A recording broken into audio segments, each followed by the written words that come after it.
Top part is the pressurized section that I was just talking about. That's where the crew is seated currently. And then the bottom half, the part that's half black, half white, that is the trunk. And that is the part that we jettison. And right in between the two is where the heat shield is. So that, of course, is what we need to expose in order for the crew to make their re-entry through the Earth's atmosphere. Exactly right. Yeah, and so as we mentioned, there's a number of steps that get us all the way up to Splashdown. And to remind folks who are just tuning in, we're just about an hour out from Splashdown. So, before that, as Kate mentioned, we have claw separation, trunk separation. We get into a number of deorbit burns. We mentioned earlier that there is a planned LOS, or loss of signal or communications, followed by a reacquisition of that signal prior to us seeing the parachutes deploy, the very noticeable orange and white parachutes that you mentioned, slowing us down from 350 to 15 miles an hour, I think. Yeah. And then finally Splashdown, so close to the hour. So stay tuned closely, and we'll be following it very closely. Yeah, everything happens what seems like in very quick succession. Yeah.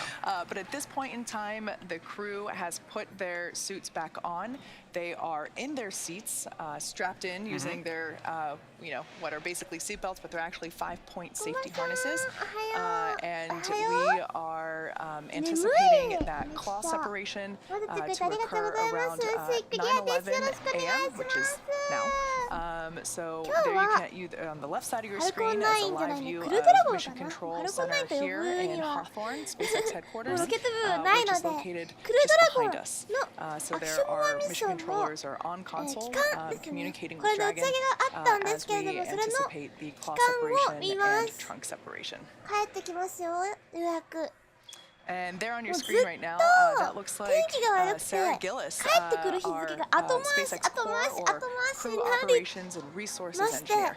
That is the person who is responsible for keeping in communication with the crew themselves.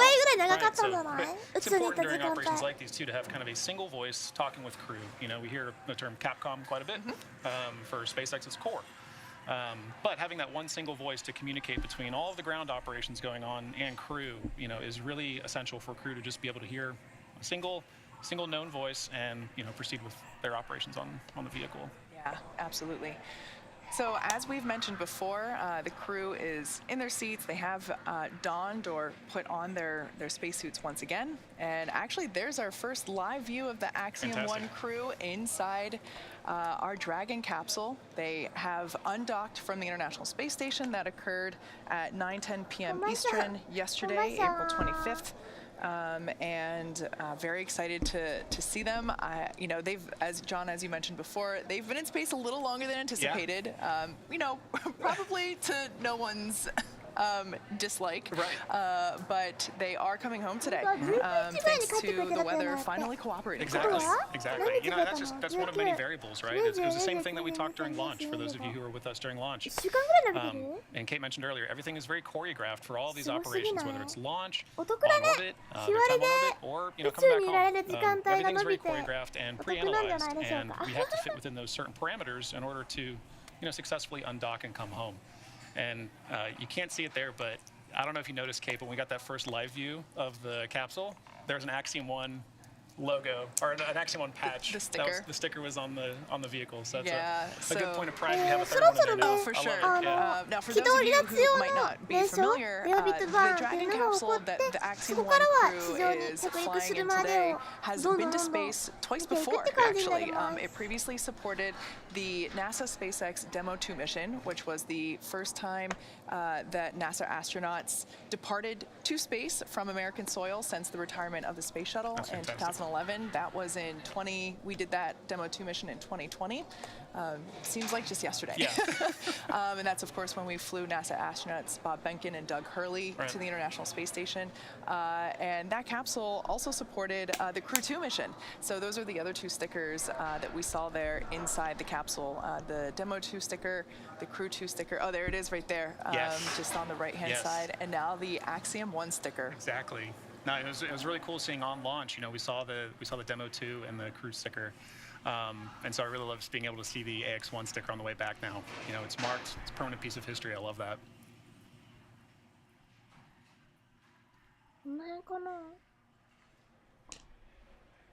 Now at this time, I am able to confirm that we have had claw separation and trunk separation. So that is super exciting. Once again, we do that in order to expose the heat shield. So that is another physical change to the capsule itself. Once again, gosh, I just love this view that we have. So this shot is over the shoulders of Commander MLA Michael Lopez Alegria and pilot Larry Connor. And that view, we can see what they're seeing. Now, something that's I think pretty cool about Dragon is that it's mostly autonomous. The point for Dragon is that the capsule does most of the thinking, most of the driving itself, all of it actually. And while the crew has the ability to back up the systems if necessary, the Dragon flies itself for the most part. And I just love being able to see what they're able to see there. The view that we saw was an indicator of which thrusters are firing. So the thruster number will light up once we get that view back again. It's super exciting to see just the controls that they have, and man, just to be up there and think we're going home today. Yeah, exactly. Well, and I think what's really interesting too is, MLA mentioned before his flight how excited he was, particularly about the Dragon capsule. He's flown in shuttle, and interestingly enough, he has flown on the shuttle Endeavour, right, on STS-113. So going from something like shuttle to what the Dragon capsule is, it's a completely different experience. But he can compare those two systems and see how far the vehicle development has come since his days in the shuttle. And something autonomous like that, but you still have good controls into. He seemed really excited about it. Yeah, I mean, I could imagine. Yeah. Being able to say that you've been to space not once but multiple times and in different vehicles, that's quite an accomplishment. It really is. Yeah, and I can only imagine what the training was like for it too.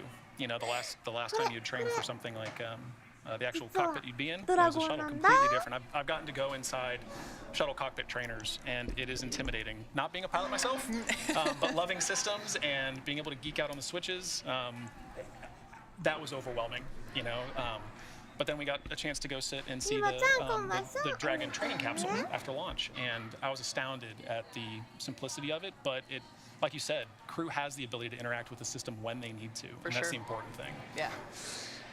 Now there's a view, once again, inside Dragon Endeavour with our Axiom-1 crew. They undocked from the International Space Station last night.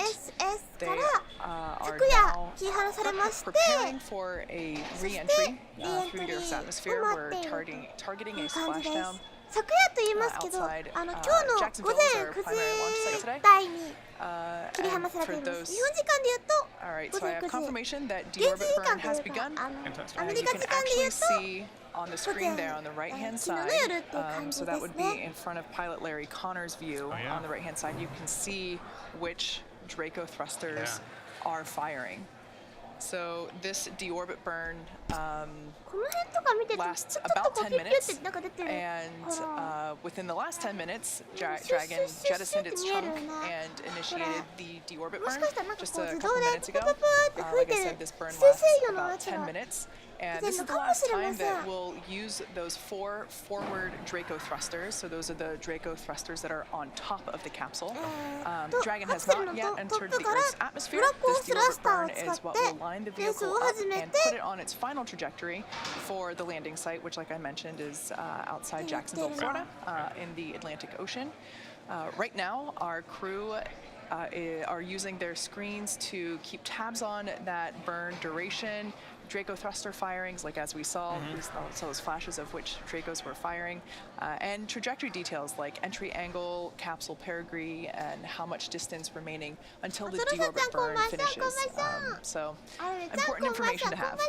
Dragon is flying itself, as I mentioned, so all the crew has to do is stay strapped in their seats and keep tabs on things.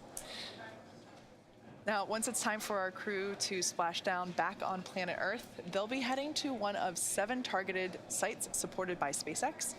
All of these sites are located either off the coast of, or all of them are located off the coast of Florida, either in the Gulf of Mexico or the Atlantic Ocean. Spreading out the supported sites across multiple locations helps to actually maximize the return opportunities for this mission and future crews, lowering the chance that we'll have to wave off due to bad weather. So for those of you following along, you'll know that the high winds have been quite the challenge for us the last couple of days, but today the weather is looking great for Dragon's return to Earth. Since Dragon is capable of splashdown on either side of the Florida Panhandle, we have two identical and fully equipped recovery vessels ready to support, one in the Gulf of Mexico and the other in the Atlantic Ocean. Right, and in the lead up to today, SpaceX has selected primary and alternate splashdown locations off the coast of Florida, like Kate was mentioning. The selection process takes into account a lot of different variables, including what landing sites are available and which have favorable weather. Like you mentioned earlier, Kate, high winds, some rain, it's all been a challenge. But that's why we have redundancies, right? So today our primary landing site gets the crew home off the coast of Jacksonville, Florida. And for return, we'll be looking at a number of weather items. Some of the obvious ones are no rain or chance of lightning in the recovery zone, both for the safety of the crew inside the capsule and also the recovery teams on the water that assist crew. So we're also looking for wind speeds less than 15 feet per second or about only 10 miles per hour and relatively calm seas. So it's a pretty precise place you need to splash down in. So that we can safely execute recovery operations, which includes landing a helicopter on the recovery ship to fly our crew back to shore. Yeah. So with all those conditions and even having 7 recovery sites to choose from, you can imagine that the teams have been doing a lot of evaluations over the last few days, trying to bring the crew home safely and quickly, but ultimately just day after day making the call that the weather was not playing along. So once again, the weather conditions today look really good. The term I like to use is super go. Super go.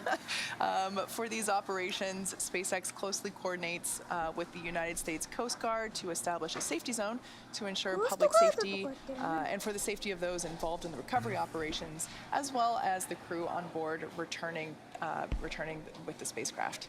Now, multiple notices are issued to the mariners in advance during recovery operations. Coast Guard and patrol boats are deployed to discourage boaters from entering splashdown zones. Right, and because of that, we want to stress to the public the need to respect this safety zone. Recovering a spacecraft from the water is a very hazardous operation, and any other boats interfering in the area not only increase the risk to the astronauts in the capsule, but also teams working to recover them from the water. And that's not even to say the risk that it poses to the people that are in the area. So, to protect yourselves as well and the safety of the crew, we recommend that you sit back and just enjoy the show, just as crews do on their splashdown. We'll be bringing you the best possible views of our astronauts' homecoming. Yeah, absolutely. Yeah. Well, we're getting closer and closer to the splashdown of the crew. They are currently in the deorbit burn, which lasts about 10 minutes or so. Now, as you might imagine, our crew, Michael Lopez Alegria, Larry Connor, Eitan Stiba, and Mark Pathy, have gone through extensive training. Each have between 700 and 1,000 logged hours since mid-2021 of time dedicated to learning the SpaceX protocols, ISS systems, and to prepare for their respective research portfolios. To prepare the AX-1 crew for their mission, our teams at SpaceX spent the last several months teaching the crew about orbital mechanics, how to live in microgravity, and even running simulations of what the full mission will look like while seated inside Dragon. That's that capsule you and I got to visit. This team has studied nearly 100 different training lessons covering all aspects of the mission. As the commander, Michael focused on guiding his crew through all of their SpaceX, NASA, and space station training. Our trainer told us that he demonstrated exemplary leadership in building a cohesive crew that can tackle any problem they're given and work together to solve it through effective communication. Yes, I'm excited. Now, as a pilot, Larry spent time developing his technical and operational skills as a first-time flyer in order to build a foundation for piloting Crew Dragon. Larry also served as the translator for his mission specialists, breaking down the technical data for his crewmates. 船が運んでったから帽 And as 子を mission specialists, ああ、Axiom-1 Aton の and 船っ Mark てやつで spent す the ね。 majority いた of よ their ね、いたよ training ね。 becoming proficient in operating equipment, キラ interfaces, ブラワン and ワ a ン suite さ of ん、 other こん tools ばん at さ their ん、こんばん disposal さ to ん。 support their crew members throughout the ascent, rendezvous, and return portions of this 鉄 mission. 道好きちゃん、こ But ん their ばんさん。こんばん training さ didn't ん。 stop there. はくみち The ゃん。 X1 crew also 結構な completed 頻度飛んでる zero-G ように感じる。 flights to 結 become 構 familiar with the 飛んでると microgravity 思う。 environment, as well as centrifuge training and to あ、すごっ。 experience the 飛 exact 行 launch 機 and entry profiles that they'll feel during their mission. Additionally, they went through wilderness survival training to simulate サ and バイバ practice ートレーニング high-stress とかも scenarios したって and medic training to prepare for potential illnesses that they might experience while on orbit. As the first all-private crew to live and work aboard the ISS, they have been training at NASA facilities, specifically NASA's Johnson Space Center in Houston, Texas, since August 2021.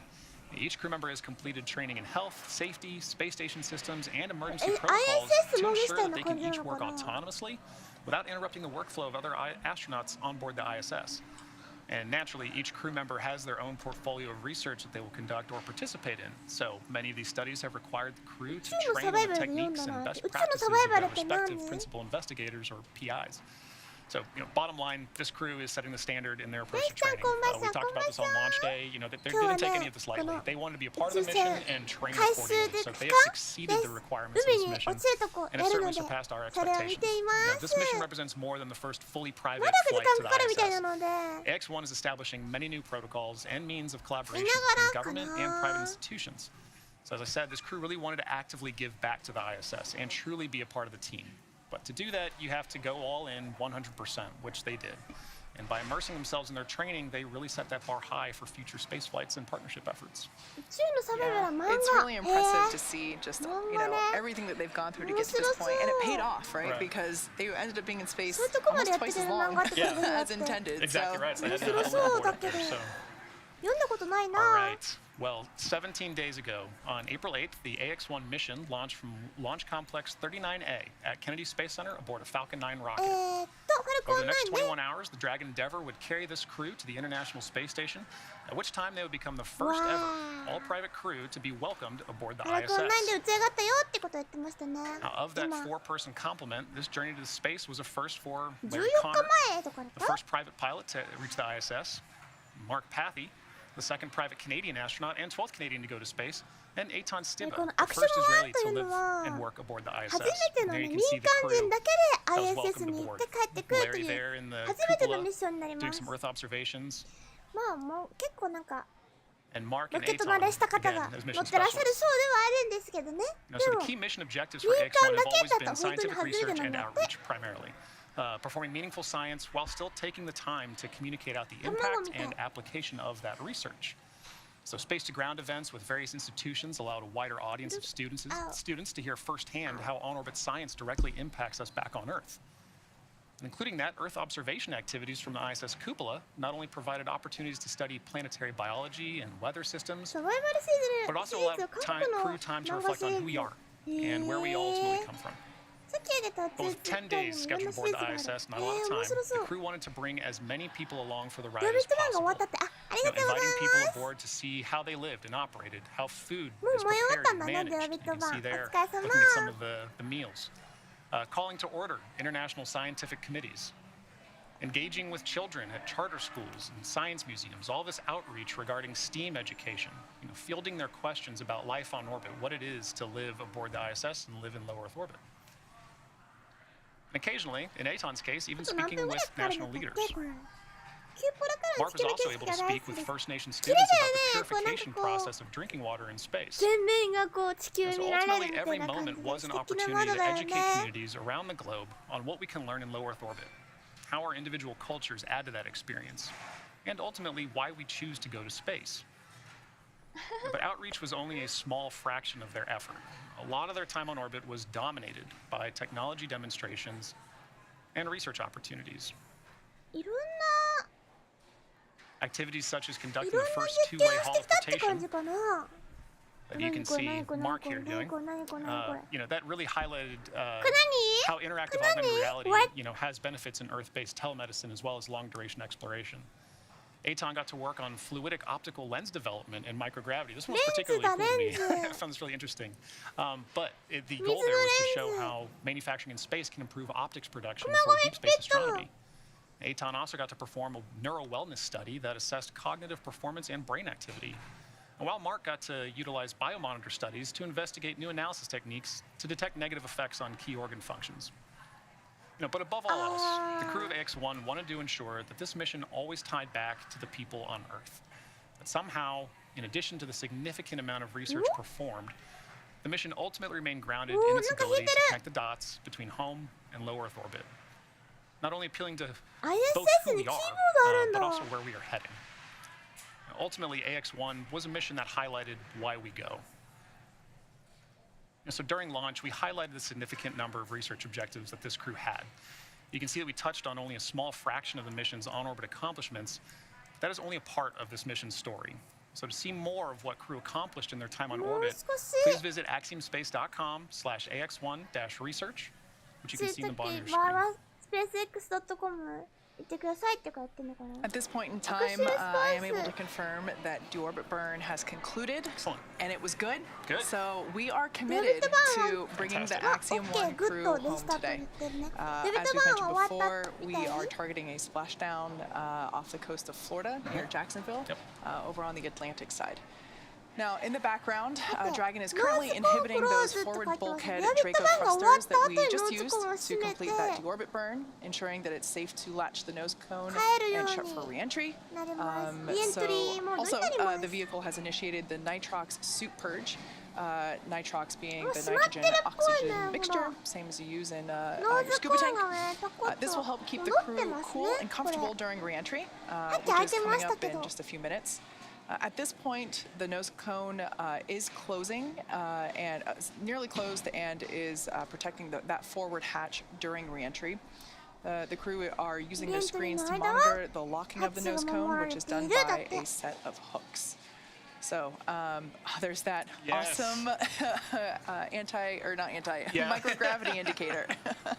Microgravity マイクログラビティインジゲーターこの子ですね。犬なんだったっけ？ウサギじゃなくて犬？ドッグ？ラビット？なんかこれも。Kate, you were mentioning earlier when we could see over the shoulder of MLA and Aton, or MLA and Larry, excuse me, when we were looking at their screens, you could see, those Draco thrusters firing. Last night I got to watch a bit of the undock, and because it was during a night pass, you really got to see those Draco thrusters firing. That was really cool. So I like that you get to see it on the screen too. Yeah, it's pretty great to be able to see the machine that you're riding, what it's doing while it's doing it. As we mentioned before, Dragon is completely autonomous. Everything from the point in which it separates from the second stage to the point that it splashes down. The crew has the ability to act as a backup to Crew Dragon's systems, but the capsule essentially flies itself, which is really important because it's actually safer than if humans were to steer it. And there we can see on the screen the orientation of the Dragon capsule to the Earth. Once again, that is pilot Larry Connor on the right-hand side, was on the right-hand side, and Commander Michael Lopez Alegria was on the left. Right.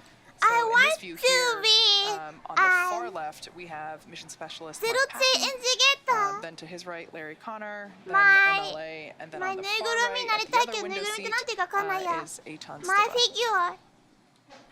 And of course, our stowaway, the zero-G indicator, Caramel from Montreal Children's Hospital. It's good to see. Yeah. Now that view on your screen there is the Mission Control Center here in Hawthorne, California, SpaceX headquarters. That is where our Dragon controllers are supporting the mission. And as we enter the final phase of this Axiom-1 mission, which of course is the deorbit burn and splashdown. All right, so confirmation there that the nose cone is closed. That is complete. So we have basically closed Dragon back up. We have covered up the forward hatch as well as those forward Draco thrusters. Forward being, at the top. and that is the last physical change to the capsule prior to Splashdown. Right, it's essentially buttoned up and ready to go, right? Yeah, absolutely. Now, as we begin the second half of entry, Dragon is now beginning to flush nitrox into the cabin and continuing to top off the Axiom-1 crew's suits with cool air. Again, this is what will allow the crew to remain comfortable, keep that cabin temperature comfortable, while the external temperatures reach 3,500 degrees Fahrenheit. So it's pretty warm on the outside. Yeah, a little bit. The heat shield is pointing forward, leading the capsule to the landing site. Crew Dragon's primary heat shield is comprised of PICA 3.0, which stands for Phenolic Impregnated Carbon Ablator. The first gen PICA was first developed by NASA for studying and sampling comets within our solar system. Right, and then SpaceX partnered with NASA to develop PICA X, which was the second-gen product used on the Dragon 1 cargo resupply missions, or CRS missions, that successfully resupplied the space station on 20 missions. PICA 3.0 was then developed specifically for use on Dragon 2 crew and cargo, with enhanced structural and thermal properties that optimized the heat shield and ultimately drove down cost and mass. Yeah, pretty cool. The remainder of the crew Dragon capsule is composed primarily of a SpaceX proprietary ablative material. It's another class of thermal protection which is lighter weight versus PICA and protects the underlying composite structure during re-entry to ensure the structural capabilities are maintained. While Crew Dragon will experience temperatures well over 3,000 Fahrenheit, like Katie just mentioned, during peak re-entry conditions, the characteristics of the TPS, or thermal protection systems, coupled with the ECLIS, or environmental control and life support system, is the pressurized interior. And this will ensure that the Axiom-1 crew will stay cool and comfortable during all phases of re-entry through Splashdown. Now, while we have said previously that this Dragon capsule is reused, it has come to space. It has gone to space and come back twice before. This is its third mission. We keep all basically the structures. We do replace that TPS system, that thermal protection system. So those are newer pieces, which explains why, as the views that we saw while the capsule was on orbit at station, it was a beautiful, pristine, white color. That's about to change. Reusable spaceflight, right? You've got to refurbish. Right. Well, we've talked a lot about the first of this mission and a lot about the historical nature of it. And there are many more that we simply just don't have time to cover. It's been a short mission. But one of the more poignant moments was certainly watching the crew receive their astronaut pins from MLA. Now, this tradition of receiving your astronaut pin is something every astronaut is very proud of. This astronaut pin is a symbol of having ventured to space. It's a major accomplishment. This history of earning your astronaut pin is rooted in the earliest days of space travel, specifically with the Mercury 7, the original 7. They had their own pin denoting their specific flights. Well, since 1963, NASA provides a silver astronaut pin to NASA astronaut candidates once they've completed training and are considered mission ready. Then, once they have actually flown to space, they receive a gold version of that same astronaut pin. I think that's pretty cool. In this new era of private spaceflight, different providers have offered a pin to signify their flight, but there's not been a universally accepted pin for all. The Association of Space Explorers is an internationally recognized association that has kept a registry of all who have traveled to space. This registry separates all space explorers into classifications. Suborbital for those who fly up and right back down, passing above 50 miles as they fly, and orbital for those who fly above 50 miles but also around the Earth.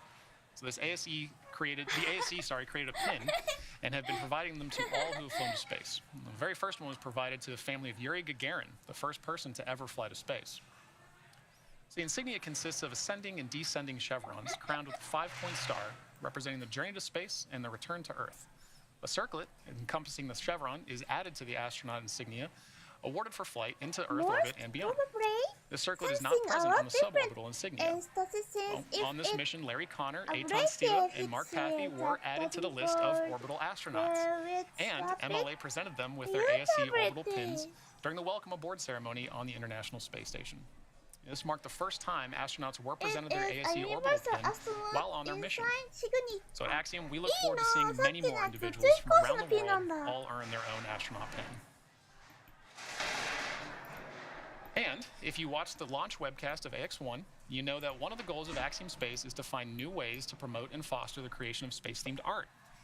During the countdown on April 8th, Axiom Space launched its very own NFT store, and throughout the mission, 全長と何年で、 NFTs か have なり been 異 minted なる and 場合 dropped. もある。スペース Some シ of ッ which プと were 同じ、 personally スター queued シッ by プと同じものを使ってるんじゃない mint か by って the 意 crew 見に対 while し on board the て、 International 違 Space うんじゃ Station. ないかっていうこ Others と were だね。 inspired by or based on the efforts of this mission. いや、そこのヒートシールドがどんなものを As 使 the ってる AX1 かと crew か enters 知 the らな final くて。 chapter of their あ journey, りが the と last う。 round of AX1 NFTs are dropping as well.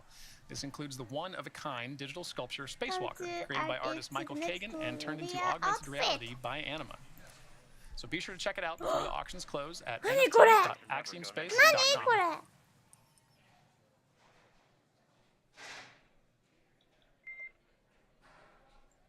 Copy that. At this time, I have no notable updates to vehicle status and recovery team status. Weather is ピッ still looking ピ great, ッピッと with 聞こ no えるけど、 significant change to the numbers I What called out previously. ブラックアウト。 I don't believe you have the blackout start and end times, so I have those available for you when ready to copy. ブラックアウトが始まったは聞こえたね。ブラックアウトスタートは聞こえたけど。 All right, Just the blackout SpaceX start is predicted at 16:53:04, and blackout end at 16:59:40. How copy? 16、50? あ、10分ぐらいそんなに待って。50?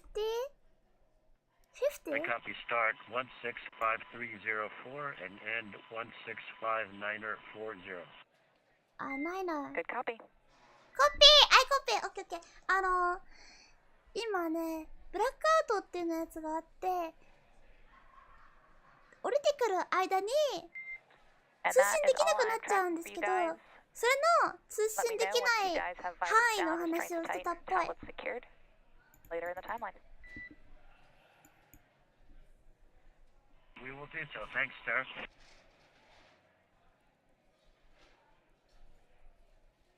All right, there. So communication with our Axiom-1 crew and SpaceX core, Sarah Gillis there, seated at SpaceX Mission Control, just behind us here in Hawthorne, California. Just basically confirming the loss of signal and acquisition of signal timeline. So essentially after we performed that deorbit burn and we had the final trajectory and all that good stuff, we were able to run the calculations for that precise LOS and AOS those points. Important for the crew to know when to bring back home. Exactly. Back Yeah. home. Well, and important for all ground teams too that are listening to the nets. Understanding when you're getting an LOS and AOS. You may not hear something for a while, and you're wondering why is that? Well, before you start, thinking about things. Yeah. All right. What times are we expecting to lose signal, right? For those of you that have just joined us, that LOS or loss of signal or AOS acquisition of signal, that's due to the exterior temperatures of the Dragon capsule reaching 3,500 degrees Fahrenheit as they re-enter the Earth's atmosphere. It sounds scary, but it's actually really helpful. As they are re-entering the Earth's atmosphere, that friction is actually slowing the capsule down. Right. Right now they're going 17,500 miles per hour, and the Earth's atmosphere will act as that initial slowdown point. They'll feel a couple G's. Yep. Just a few. They'll re-enter the atmosphere, and basically plasma builds up on the exterior of the capsule, preventing communication in and out with the crew. So it's only going to last 6 minutes, and the crew will be able to check in with us, and then at that point the drogue parachutes will be deploying and all that fun stuff. Yeah, so and then doing the rest of the work. Yeah. Exactly. Speaking of work, crew on this mission, their main focus was research. Axiom-1, really is a research-focused mission, and the goal was to set the standard for future private astronaut crews and usher in a new phase of microgravity research for new government and non-government entrants around the world. The mission included more than 25 science and research investigations during their time aboard the ISS, and it includes the collection of pre- and post-launch physiological data. Among the unique attributes of the AX-1 mission has been the ability for astronauts to curate their own research portfolios in collaboration with leading institutions around the world, in addition to supporting Axiom-managed investigations.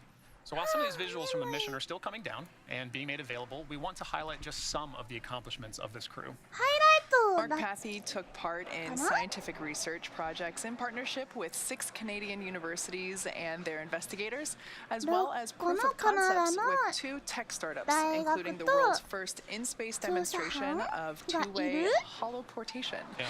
He also conducted Earth observation activities in partnership with the Royal Canadian Geographical Society, or RCGS, and Western University.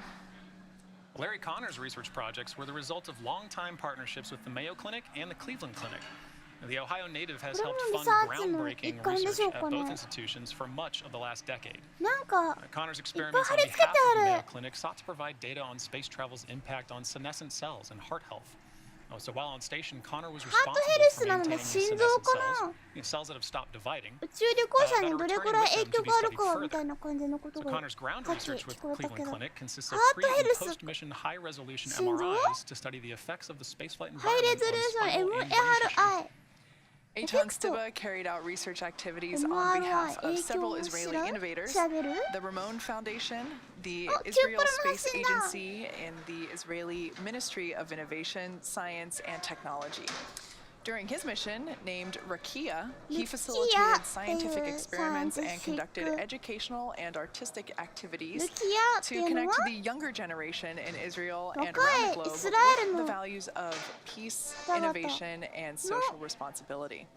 His research projects include testing radiation, personal protective equipment, as well as studies into astronaut eye health, cognitive activity, and much more. In addition to the crew-curated research portfolios, Axiom Space collaborated with a variety of institutions to conduct several science investigations. Demonstrations ranged from Tesseract, a self-assembling technology for satellites and future space habitats, to the JAMSS JAMS photocatalyst, an air purification technology, and included research studies on modeling tumor organoids, a cancer stem cell study, and participating in the ongoing efforts of the Translational Research Institute for Space Health, also known as TRISH, which calls for pre- and post-flight collections of physiological data. So MLA helped facilitate these Axiom-managed studies, as well as conducting several outreach events. More information on the incredible works performed by this crew while on the ISS can be found at axiomspace.com/AX1-research. Missions just like this one will open the door for new countries around the world to pursue and participate in the benefits of human spaceflight. Exactly.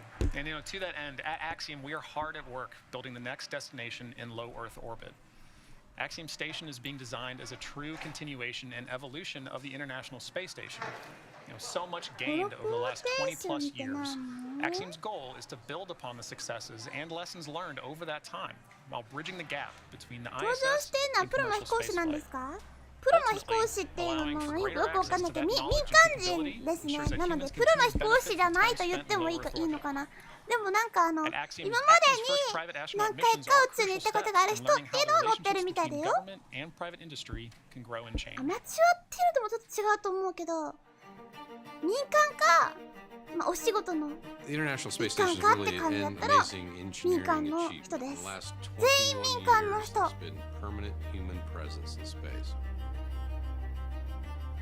We've slowly progressed from capsules and vehicles that visited for a short time to places like Skylab, where we ultimately did a 90-day mission back in the 70s. Now we're on ISS for a year or more. And now it's time for the next space station. 新しいスペースステーションの時代がやってくると言ってるね。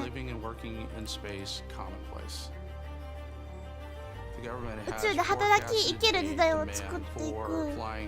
地球定期でNASAと協力していろいろ行っていく。今のは超小型衛星の放出でしたね。Where are we today? Today we are in the process of building our first 2 elements. We have subsystems in development. We have a full lab of life support hardware that we're putting through its paces. We are building a propulsion system. It's a lot of those details in developing a space station. The first 2 modules are being built by our partner Thales Alenia, and we're heading to what is called CDR, which is a critical design review. That really means that 90% of the design is done, and then you're ready to go to 19% デザインダウンって言ってる。これ新しい宇宙ステーションですよ。4 crew quarters, years. It has payload accommodations. アクシオムさんが生み出して新しい宇宙ステーションの中身だ。今の。 So the plan is we'll fly 4 separate modules to the ISS. あ、これ。 When we arrive with the 4th module, it'll have what we need to be independent of the ISS. So a lot of thought went into how do we allow it to grow. When we look at the future, we have thoughts on how we could double the number of crew every 5 years. How do you There's feel a lot about of excitement here X1? about the AX-1 mission. Everyone understands that it's a very historic mission. We もう are 歴史的な just so ミ excited ッ to ション be にな part り of ま that す and ねって having 言 our ってる people のかな。 enable this historic moment. The X1 mission provides us the opportunity to refine our flight techniques and operations concepts in order to meet the higher complexity of operating a space station in orbit. That moment where we're captured and birthed to the International Space Station will be こうや a って moment that ISS にくっ defines つけて how we 最 move 初は forward 増 as a 築してい species くら in し orbit. い。 This そ will の be 後多分 really the first ISS は time 落っこちていくけど a この子 commercial は element has been part of 多 the 分宇 complex. 宙にずっといる Axiom Station is going to ことになるのか allow な。 humanity to be a multi-planet species. When we pull that off, we change the world.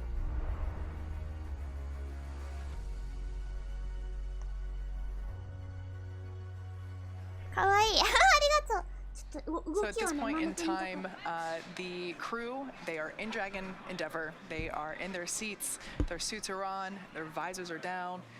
And they are about 5 minutes away Endeavor の from 皆さん LOS or loss of signal. ロスオブシグナルまで They are basically 5分 preparing to re-enter the Earth's atmosphere. So they undocked from the International Space Station yesterday at 9:10 p.m. 昨日の Eastern. 9時から The Dragon capsule 10時 performed a couple of maneuvers to basically line 分離して everything up in preparation for re-entry. We そして jettisoned the Dragon trunk to expose the heat shield, and we closed the nose cone after タンクを performing a deorbit 投 burn, 棄 which was ヒ the ート final シールドを burn. 出すた That's め the にタ burn ンクを that 投棄しま locked し us た。 in, committed us to ちょっと前に Splashdown もう today. タンクを捨て So てありま once す that ね。 burn was concluded, we そして shut the nose cone, locked it up, デオビッ and ト版を now し the て crew is just waiting to come 今 back は home. Exactly right. So we've got about 帰ってくるの like 待ってるとこ 16, ろで 17 minutes す。 until splashdown. That's correct. 70 crew has had ミニッ a ツだから long あ time と in 17 分 orbit. ぐらいでス Originally プ they ラ were ッシ supposed ュ to ダウン have に 10 な days. ると They've got 15 days い on う the 話。 ISS, 17 in full spaceflight orbit. You mentioned yesterday they undocked at 1:10 15 日 GMT, ぐらい宇宙にい and ました。 they had about, I think 16 hours, 16-hour travel time. So they got a few extra orbits in there as well. Yeah. They've had a few extra everything on this Exactly. mission. Exactly right. Exactly right. But they've been making the most of it. They went into this mission with a huge suite of research on their plate, and I think that extra added opportunity or that extra time, just highlighted if we have opportunities up there, we want to learn more, right? We just saw in the video what we're trying to learn from this mission really is ビデオば how っ do か we りで all す work ね。 together ビデオ to 見ましょう continue って言っ this てる。 amazing experiment that has been sustained low Earth orbit for 20 plus years. One of my favorite things at Mission Control at Johnson Space こんば Center ん is は。 the メキさん来 ISS てくれてあ mission りが elapsed と time. う。民間 And に you 作 go る and の you す see ごい。 that, だよ and ね。 it dawns on you how long that vehicle has been up there operating. We want to continue that, everybody working in private spaceflight wants to continue that, and everything that we benefit from. ディギング So seeing も that video, us talking about Dragon, the vehicle use coming sticker. home, seeing the multiple patches inside the Dragon sticker, today, ne? it's all part of that story. Yeah. It's all part of that mission. So even if that mission is 10 days or 15, we get a lot out of it. And we 訓 learn a 練も lot プロ from 同 it. 等にやってるんですかね。 Yeah, さっきね、 for 飛 those 行 of 機 you の that have 訓練 just の様子 joined とか出 us てたけ or ど、 might 結 not 構 be しっかり familiar やっ with てたみたいですよ。what the Axiom crew has been up to. They did launch on, when was that? Am I April allowed 8th. to share links The in mission charge? was initially ちょっと intended to be an 8-day mission. ちょっと It ended up being 15 days. So if you 15 days on station, total of Right. 17 days ちょっと on orbit. Unfortunately, the ちょっと weather リンク just wasn't 貼れ willing な to play い nice わ with us around Florida. As we mentioned before, we have 7 recovery options around Florida, both on the Gulf side and the チャットで貼り Atlantic たい side. かい？そしたらあれ And する？ we take into account lots of different things, Discord に来る？ lightning possibility, precipitation levels, wave height, wind speeds, all kinds of things to make sure that the crew as well as the recovery teams are safe for the operations. And unfortunately, we just haven't been able to pull that off for the No. last week. Even with those 7 options, those 7 locations. So fortunately, as I mentioned before, we are fully committed to Splashdown, having performed that final deorbit burn. We are intending to splash down off the coast of Florida on the Atlantic side near Jacksonville. And the weather is beautiful today. We are super go with our weather conditions. We're waiting for the super go. Yeah. So we are expecting loss of signal to begin around the 53-minute mark, which is now. So waiting to hear on the nets the call out for that. Once again, the crew are expecting this, this 6-minute LOS period. Wait, that's not 6 minutes. Yep. Yeah, there we go. 6 minute LOS. And yeah, so totally anticipated. Every crew that we have brought back down to Earth has gone through this at that point in time. The capsule is re-entering the Earth's atmosphere. It's actually using the friction provided by the atmosphere to slow the capsule down prior to the drogue chute deployment. The crew is currently was going 17,500 miles per hour. That's the velocity speed of the space station. And so the Earth's atmosphere actually acts as that initial slowdown period. Right, that's the drag that we get to help slow it down efficiently. Absolutely. Right. So once we get through the atmosphere, the capsule's then going about 350 miles per hour, at which point we deploy 2 drogue parachutes, which provide initial slowdown as well as stabilization. Okay. And then after the 2 initial drogue parachutes are deployed, we get the 4 mains, パラシュートの話してる。 those orange and white なんかね、ドロック parachutes シュー that トっていうのが先に開い very て、 iconic, ちっちゃいやつ super が開く noticeable. んだって。その後 And に we are メイン hoping パラシュート to, が開 you くん know, だ to って。 have all of that, views of that soon. Exactly. But right now, the crew, they are in an expected loss of signal, and we expect this to go on for a few minutes. Exactly right. Yeah, at this point they're just suited up and kind of waiting. Right. Dragon's doing all the work. Crew is monitoring, obviously, and following along for the ride. But they are suited up. They are visors down, and they are waiting for splashdown. So there on your screen, you can see Mission Control Center here in Hawthorne, California, just right behind John and I. And the crews there are monitoring the telemetry and everything that we can track on Dragon. As we mentioned before, that communication, that's not an option because that heat shield is slowing the vehicle down significantly. The external temperatures of Dragon reach about 3,500 degrees Fahrenheit. There's plasma building up on the side of it, and so that's what prevents the ability to really get any telemetry or communication from the capsule at that point in time. But we will hopefully be able to get views of the capsule. Of course, we'll bring that to you as we have those available. The first shot might be a thermal shot. That's what it has been in the past. Well, heat it up to 3,500 degrees. It's a little easier to see. Yeah, on infrared's going to camera, catch that for sure. But at this point, the crew is they're in their seats. They're buckled up. I think it's about 4 Gs that they experience during the re-entry period, but it's they've trained for it. Exactly. It's about the same as they experience throughout liftoff as well. Yeah, exactly. So as I mentioned before, at this point we're in that communications blackout period, lasting about 6 or 7 minutes due to the formation of plasma around the spacecraft. During this time, no vehicle telemetry is received by Mission Control or the recovery team, and no external commanding of the vehicle or voice communication, as I mentioned, is possible. Now, as a reminder, Dragon is designed to fly itself and continues to autonomously use its Draco thrusters in order to orient itself during re-entry. During re-entry, the vehicle will be slowing down from its orbital velocity, which, as I mentioned before, is about 17,500 miles per hour, down to about 350 miles per hour. And the top temperature that Dragon will experience upon re-entry is 3,500 degrees, which sounds toasty. I always like to say that we get a toasted marshmallow back from space because that white thermal protection system, or TPS, as you hear us refer to, it does get toasty, but the crew, they're comfortable, right? Right. And that TPS system that's doing all of the hard work to keep crew safe, right? The ecosystems inside the pressurized part of the vehicle are also doing the same to keep crew safe, to keep them comfortable. But those two 多 systems have a 分 very, 2時ぐらいには very 多分ブラッ important クアウト job 開けてるの to で、 do. も In addition to, う you 少 know, ししたら the 通信 drone 回復 parachutes す like る you んじゃない mentioned, か right? な Each と of these 思い systems ます。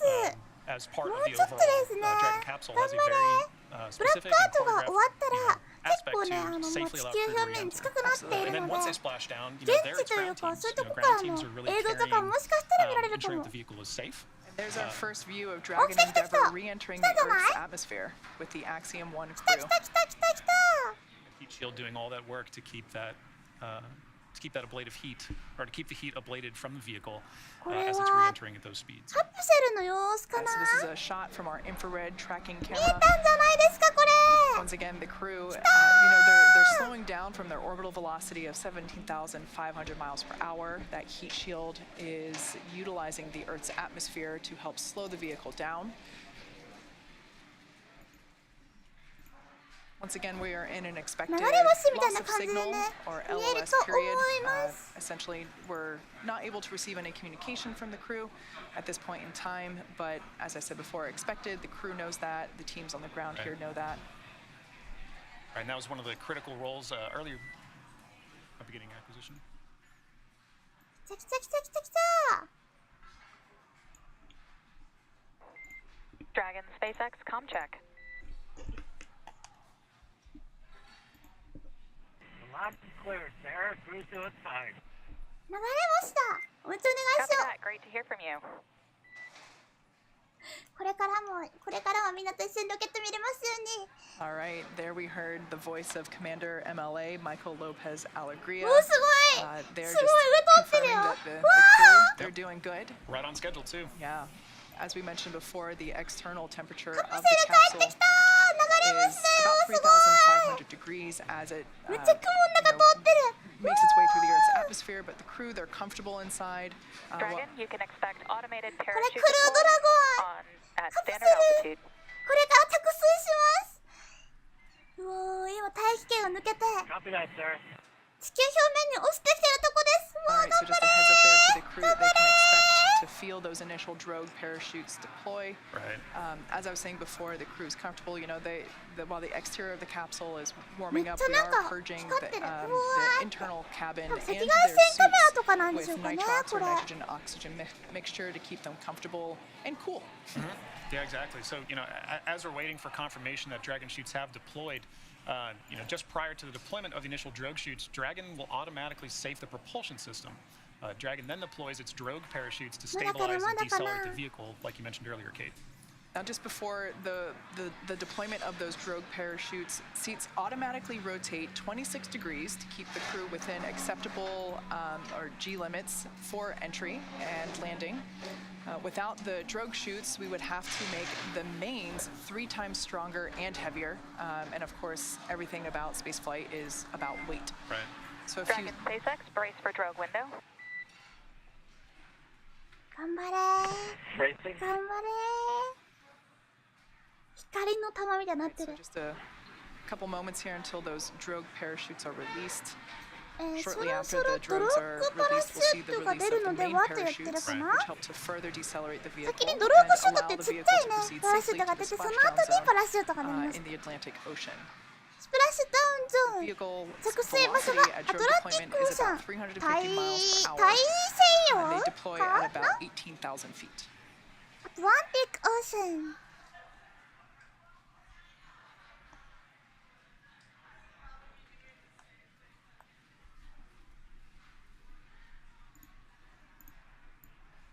From that deploy, it's a pretty quick succession of events, right? We deploy the drogues very quickly after. There we go. ドローグシュート出 Some た drogues deploy now. Live view from onboard Dragon Endeavour of ドローグ those シュートが drogue 出まし parachutes. たパラシュート出す前のちっちゃいパラシュート Capsule's みたい going なやつ about ですね 350 miles per hour. いいぞいいぞいいぞそしてパラシュートを開くんだ頑張れ Copy, sir. It's what you love to hear from inside Yeah. the capsule. Exactly. Because unfortunately, they can't see Right. the parachutes, so to hear that call out that their drogues are healthy, Whoa, great開いてる, news.開い So てる. there's a better shot of those Beautiful drogue shot of the parachutes drogues from our doing their tracking work. camera. You and having that single voice of the core talking to crew, letting crew know that they're going into a planned LOS, and then coming back. All right, there's the 4 mains deploying. これ多分メインパラシュートですかね。どんどんねこれからね開いていくと思います。 All right, so うわー visual. 開いた So there we heard that confirmation of 4 mains ー。う deploying. わ綺麗。すごーい。うわー。うわ Gorgeous ークラ shot ゲみたい。 of those 4 main parachutes. 4つのメインパラシュート開きました。あとはもうふわふわ地球に着水するだけ。 So just the crew reporting that they're only 1,000 meters from Splashdown. Right. Landing in water is simpler, therefore more reliable, and it provides more margin against unlikely parachute issues. We had to learn how to make Dragon waterproof, but once you do, that's it. It's a rinse, review, reuse type process. すごい綺麗。めっちゃ綺麗。何やば。 800 meters. Copy 800. Once again, our Axiom-1 crew is 綺麗。 targeting a いやー splashdown 最 in 高。 the Atlantic Ocean at our Jacksonville recovery zone. The recovery teams are in the area waiting for that splashdown confirmation. Scheduled for about 2 minutes from now, according to our clocks. 600 meters. Copy 600. めっちゃ綺 So 麗 we だっ can see た。 that いやいい capsule な there, ー。最 as I 高。 mentioned before, when we saw it on station and of course during さっきの launch, 白黒の映像はね、 it 赤外 was 線カメ pure ラだと light. 思います。 It is no め longer. っちゃ綺麗 We や now わ。 have クラゲ。 really a beautiful shot of that toasted うわ marshmallow. ー開いてよかったね。 That thermal protection, those thermal protection systems, Right. keep the crew safe. Copy 400. Like you said, that's a testament to the design of the vehicle doing exactly what it was designed to do and what it has to do Absolutely. to do it safely. And like you said, 最高 rinse, ですね。 reuse, 最 right? 高。 It's all part of reusable spaceflight. First live view of our crew there from inside the Dragon capsule now that they have re-entered the Earth's atmosphere. 綺麗だ綺麗。めっちゃ綺麗だ。 Copy bracing. I think I see that 0G indicator in the lap of Mission Specialist Mark Pathy there. That's right. うんそう。 Crew is looking comfortable in their view that we saw there, ready to splash down just a few moments from now.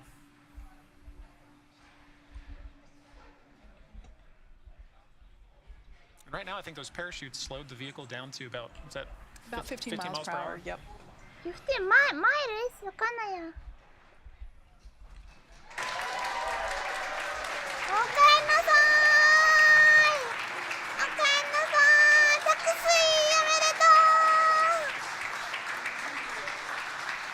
う。 As you can tell by the cheers behind us, we can confirm that the Dragon capsule with the AX-1 crew has splashed down. Dragon Endeavour has returned home with the Axiom-1 crew. おかえり Dragon SpaceX, we see ー。 splashdown どんぶら and こ mains って感 cut. じする。おかえりなさ We ーい。 confirm. SpaceX recovery ship and team that you see there on your screen has been waiting for Dragon splashdown, and they're now making their way to that location. On behalf of the entire SpaceX team, Cool, welcome very back to planet Earth. cool. すごい The 素敵。 Axiom-1 mission marks the beginning of a new paradigm for human spaceflight. We hope you enjoyed the extra few days in space, and thanks for choosing to fly with SpaceX. この後ね、お船でね、こいつを Sir, ピ can ピ you ピって attend 持っ the てきて team and MCC 船に乗っけます。船に乗っけて中の人間を engineers, technicians, 出す。 we're very grateful for mission completion. おめでと All right, well, good ようやく calls 地球 there に帰って from こられましたね。 MLA and Core. And we copy all. う。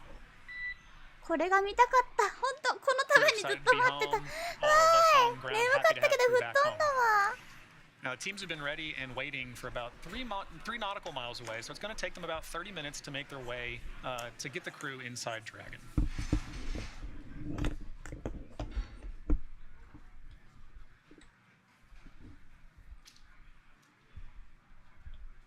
There we can see those 2 drogue parachutes, which were released, of course, first, and then they are let go in order to release the mains. That's what we see making their way back to Earth as well, of course. The whole system comes back. Yeah.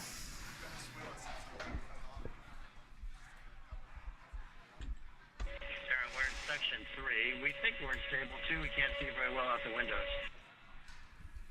Disregard. Maybe that's stable 1. And Dragon, your comm is getting pretty hard to hear. Maybe we can have Larry relay some of that.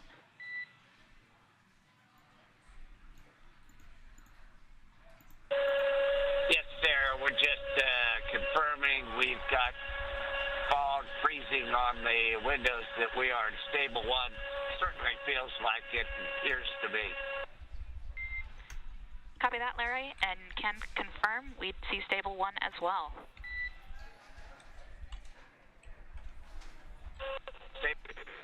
By the way, my thanks to you, everybody, all the people who have supported us around the world. Just amazing job and amazing mission.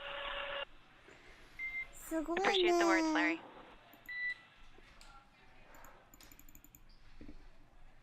So that was our pilot, Larry Connor, also just expressing his thanks. Now we can see the Dragon capsule. So I just want to, kind of inform a little bit about what those calls were. So we heard the crew basically wanting to confirm stable 1, stable 2. So that's basically just the position that the capsule splashes down in. So stable 1 being the primary upright, stable 2 would be like it's a little bit more on its side, and that's why they said can't really tell, can't quite see out the window. I have a feeling they were like, well, based on the way that we're fitting in the sea, we're right. We think we're this way. So that's just confirmation of the position that-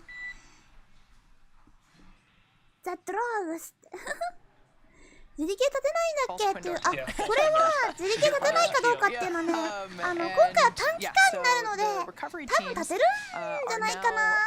多分だけど、そんな半年とか言ってるわけじゃないので、多分大丈夫なんじゃないかなと思います。今までも短期間1週間ぐらい行って帰ってくる方もいらっしゃったんですけど、結構ね、立ってる方はいらっしゃいますね。So Dragon is loaded with hypergolic propellants, monomethyl hydrazine and nitrogen tetroxide. いらっしゃいませ。今もう着水が終わりました。到着しましたです。For the safety of the crew, both inside and the recovery team, we wait for Dragon to, basically triple check that all of those vents and everything are closed off, and there's no venting from the Dragon capsule, like from those Draco thrusters themselves. So that's what that communication was in terms of making sure that we got the okay from the capsule, and then Mission Control gave the okay to the recovery team. And we can see them there. There will be an individual that actually climbs on top of the capsule, and they are placing the harnessing and the rigging essentially for hoisting. The equipment that's required in order to 今回のパラシュートにも暗号があるのかな。暗号って何？あ、すごい。めっちゃ綺麗に見えるんだね、赤外線カメラ。approaching and they're like basically doing another sniffing test essentially where you can see that the team has PPE on, personal protective equipment, respirators to do a triple check that the vehicle is not releasing any of those toxic hypergolic vapors. As I mentioned earlier, this is a very coordinated maneuver, right? The weather has to be right, the area has to be clear. We mentioned how it's important that, other people are not in the area because this is, as Kate mentioned, you have the safety aspects of the hypercall that you need to worry about, but also just what crew is trying to do. It's not an easy thing to do in the water. Having done a few boat maneuvers myself, it's not that easy to be doing what they're doing. So having the area clear for these teams to work and make contact with crew, but we'll also perform these maneuvers. And you can see as well why we had to wait for such a 焼 super きマシュ go マロ for clear SPS か。 conditions 焼 and きマシュ weather マロ on リ a ア大好 Splashdown き day. です Even よ。 with 焼きマシュマロ美味しいよね。バーベキューやるとき絶対 you や know, る。 this is an operation that takes a lot of attention and a lot of work 結構焦げてる？結構焦げてる Gravita's ね。ガスマスクをしているって話？あ、この宇宙船には有毒な多分燃料が乗ってると思うんですよね。だから多分つけてるんじゃないかな？つけてましたガスマスク。あん One thing I ま want り to 見れ mention, なかったんですけど。 we have talked about Commander MLA Michael Lopez Alegria, how he has been to space before. This is the first time that he has made a 焼きマシュマロって実在するの？どういうこと？どういうこと？焼きマシュマロってないの？ with the space あるで shuttle しょ？ and ある the でしょ？ Soyuz. So ソユ this ーズ？ water landing, ソユーズ？ you know, we gotta keep it interesting, right? Gotta you know, ソユー introduce ズ？ something new. ソユーズって言った。 So there we 聞 can き see 逃 one し of た。なんで the ソユーズって言った？ SpaceX なん recovery か水に落ちるとか team 言った？ members has climbed on board Dragon in order to start essentially 紫外線カメラでガスマスクが見えた。あ、なるほど the ね。 things that we need in order to lift it or hoist it up onto the recovery vessel. リカバリーベッセルっていうのが船のことなんですけど、その船でホイストっていうかクレーンを使ってこうリフトアップして釣り上げます。釣り上げて船に乗っけるっていう感じ。なんか捕まえてる？何？捕まえてる。捕まえてる。捕まえてる。網？何？ For awareness, it appears we have a couple parachutes that are going to be need to be towed out of the way for the recovery ship to approach. So there might be a slight delay to schedule, but we'll get you an update on timing soon. そういう感じなの？なんかそういう感じなんですか？あ、捕まった。 All right, so on your screen you can see the recovery teams basically lassoing the Dragon capsule. でっかい網みたいなんで、 We did hear ふわって a や little る bit of の？ new information there from SpaceX Core, which is the crew operations and resources そういう engineer, 感 Sarah じなん Gillis, だ。 just letting us know that a couple of those parachutes that came down with the Dragon capsule, that once the Dragon capsule 昔 lands, あるところにおじいさんとおばあさんがいました。おじいさんはおじいさんは陸地へソユーズ狩りに、おばあさんは海へドラゴン狩りに行きました。するとおばあさんの目の前に大きなクルードラゴンが。Which you can see the team doing there, right? Pulling some of the どんぶらこっこ、どんぶらこっこと流れてきました。 Have that comm check and then let them know, let crew know, hey, there's been a slight deviation to the schedule, all nominal, all's good, but want to give you a heads up. おばあさんはクルードラゴンも大きな網でやっと捕まえてお家に、いや、リカバリーベッセルに持って帰りました。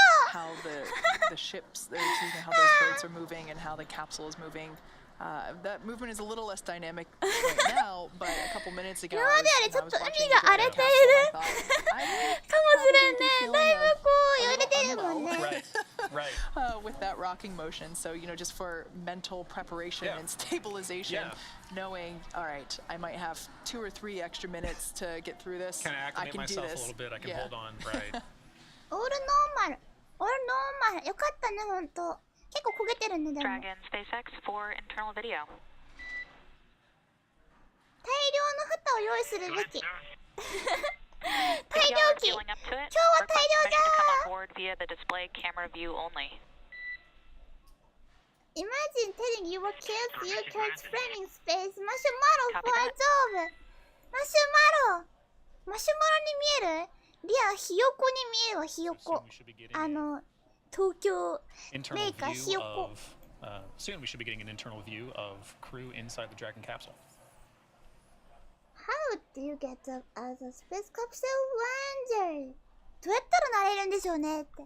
このレンジャーにどうやってなれるんでしょうね。どうやってなれるんでしょうね。おばあさんかな？りょうみたいになってる。りょうみたいになってたね。Just recently joined us だんだんこっちに近づいてきましたよ。on orbit, 15 of those days On the International Space Station, we can see that the Axiom-1 crew has returned home to planet Earth.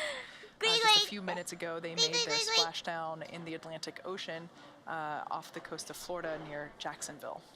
And there we can see our recovery teams working the capsule in preparation for lifting it onto the recovery vessel. And there we have a shot of Mission Control Center here at SpaceX headquarters in Hawthorne, California, where John and I are located. Yeah. You know what I particularly loved? Oh, there's a great shot from inside the Dragon. So this is just after Splashdown now. We've got a shot over the shoulders of Commander MLA and pilot Larry Connor. So they're waiting inside the Dragon to be hoisted up now. Yeah, we can see that they have lifted their visors, so ま that's た the ス clear ペースフ part. ライトの人がナショナルドラゴンを海で使える前の方法とか言って、 But リ during アと the 発想同 dynamic じじゃん。 portions of ドラゴンの漁に出かけましたじゃん。もうめちゃくちゃいい、めちゃくちゃ一緒じゃん。リアも同じこと言ってたよって言っといて。 you know, we do ask them to close their visors. Right. So now ドラ they're ゴン able 狩り。 to open it up. 大 And, 量だ、大量だ。 you know, 今日は as ド we ラ mentioned ゴン before, の we ド have ラ been ゴンのなんだろう。 flushing the interior of the cabin as well 丸 as 焼き inside the spacesuits themselves with cool nitrox, nitrogen, oxygen, スペースド mixture ラ in ゴン。 order to keep the crew comfortable, Exactly. you know, throughout the recovery process. It's amazing to me all the work that those suits do. Eh, Right, we were talking just what feels like a few days ago during launch about how those suits keep them cool. Well, course, Even just from the drive from launch Prime from for the launch such a pad, or from こういうやつね、こうしたがあるとかになればいいんじゃないかとかいうこと？こ all the work that they それ do も while 明暗 on かも orbit し and れん。 then こ coming back down. れでも中の様子ですよね。中の様子全然平気そうじゃないですか。嬉しいのかな。これ4人のこれさ映ってるのこれなんだろうね。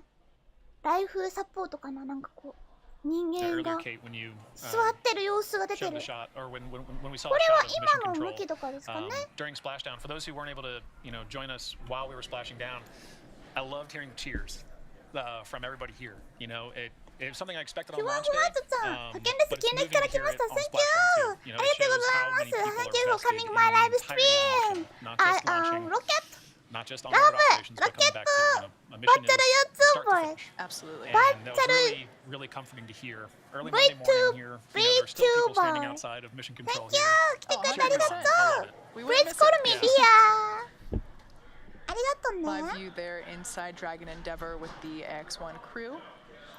They have splashed down in the Atlantic Ocean, and the recovery They teams almost are working to average prepare the stay time capsule in the for ISS. lift onto 本 the 当だよ recovery 2倍ぐらい vessel. だったよね After もう Dragon 少しで2倍になるとこだったって言 is ってた on よ the ね recovery vessel めちゃくちゃ長かったです and, よね 今 fastened 回 down, もう the 当初の予定よ teams り will も actually open up 3、4 the 日伸ば side hatch されたからね and you know, poke their head in and get a quick thumbs up from the crew and They had a you know, week one by today. one we'll see the Yeah, crew 本当だよ egress め or ちゃくちゃあっ exit た from the capsule using that side hatch. It's So been once over that side 15 hatch days opens, already そう it's だよめ actually ちゃ the くちゃ first 長か time った it's んですよ opened since 10日ぐらいだっ it たのが closed Right. on launch day 15、because 16、15 in 日 order ぐらいになった to の get on board and exit the space station to egress and all that good stuff, we use the forward hatch, the hatch that's at the top of the capsule. But the nose cone is covering, right? Exactly. Yeah. And the side 22 hatch hasn't been open 22秒だっ since た launch day. So they got into the capsule on launch day.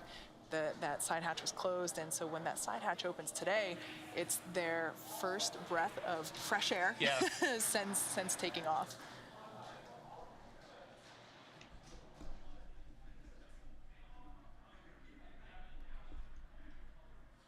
As we noted earlier, it's going to take a bit of time for the recovery vessel to make its way to Dragon.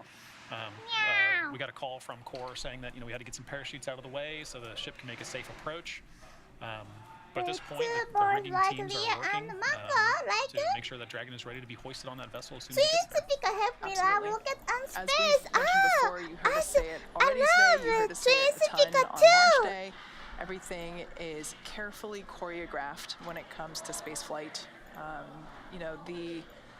The fact that the Corps communicated to ツインスピカーいいよね、 the ツインス crew ピカー。 just to let them know, hey, ライ there's オン a さ slight ん delay, ね。 or you can anticipate a slight delay. You know, it's all about safety is what it comes down to. The safety of the crew on board as well as the safety of the support teams. You know, in this case, the recovery teams there in the water with the crew. That is そう priority スペー number スフラッ one トさん above リ all プライして else. みた。 And 嬉しい。 just making sure そうだ、 that もうそうやってリアを everything 直 is 接 planned for 行 step って by みましょ step. う。 And ぜひとも even リアライブと in かこれでね切り抜きとか I don't, 作って I も don't ら want え to たら call 嬉しい the です parachutes in the way off nominal because that is a normal thing to ドローブ happen, ショット but 落ちて it きたとか wasn't, そういうの you 面 know, 白 we そうだから didn't もう plan 少し for 見 it, ようか right? な。 So, you know, for something like that where it's like, okay, the parachutes are in the way, cool, you know, we have margin. Dragon SpaceX for private medical conference. ここにね置くところがありますね。今ねここにこういう風に囲いがあるんですけど、この囲いがこう倒れてでそれをこいつを引き上げて持ってくるみたいな感じになります。このとこでこう倒れる感じかな。ウィーンってでそれで捕まえてウィーって持ってくる感じでこれの上に乗ります。これの上に乗ったらウィーンって前に出してきて人が出るところまで持っていくって感じ。どんどん近づいてきてますこれもしかして。早くおいで早くおいでおいでおいで。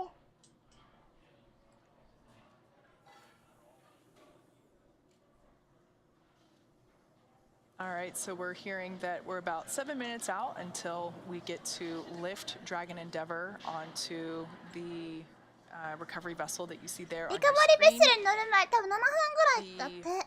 Arch that individual there standing at the end of the ship, there's an arch above them, and that arch will actually articulate downward, and the teams in the water will attach the harnessing and everything required to hoist or lift Dragon out of the water and into that cradle there. Fun fact, that recovery vessel リカバリーですよって言ってるのはこの船のことです。この船がリカバリーベッセルっていうのでリカバリーですよって聞こえたらこいつのこと。ドラゴンがこいつのこと。キャプチャーとか。 for the Crew 2 mission, our other recovery vessel for Dragon capsules, which, you know, as we mentioned before, there's 7 sites around Florida. We have one recovery vessel here in the Atlantic, that's Megan. The other Dragon recovery vessel located in the Gulf is Shannon, for, of course, Shannon Walker, who was the first woman to fly on a Dragon capsule. So we have Megan and Shannon on board in our hearts, and of course in name here with our recovery vessels.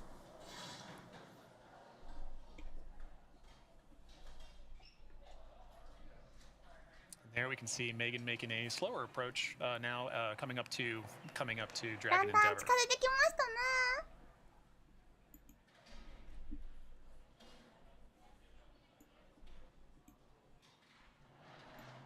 So once Dragon splashes down, there's a couple of fast boats. You know, I should preface by saying that the recovery team is about 2 or 3 miles away from the splashdown site. You know, for safety reasons, nobody can be super close, and so the team is situated close, but not too close. And those fast boats, the smaller boats. Dragon SpaceX, I copied comm on the whining noise. Do you have any ドラゴス insight ラ of ス when ター that が started? 音楽のように聞こえる軌道離脱シーケンスを実行していることを示してい I ま think した。 it started right at splashdown. エクソンもふわふわ振動するのでは Copy that. バイブタリングだったい。バイブスだから音楽バイブス上げてけってこと I was about to ask you about it. It's fairly high pitch, quite loud, and it varies in frequency a little.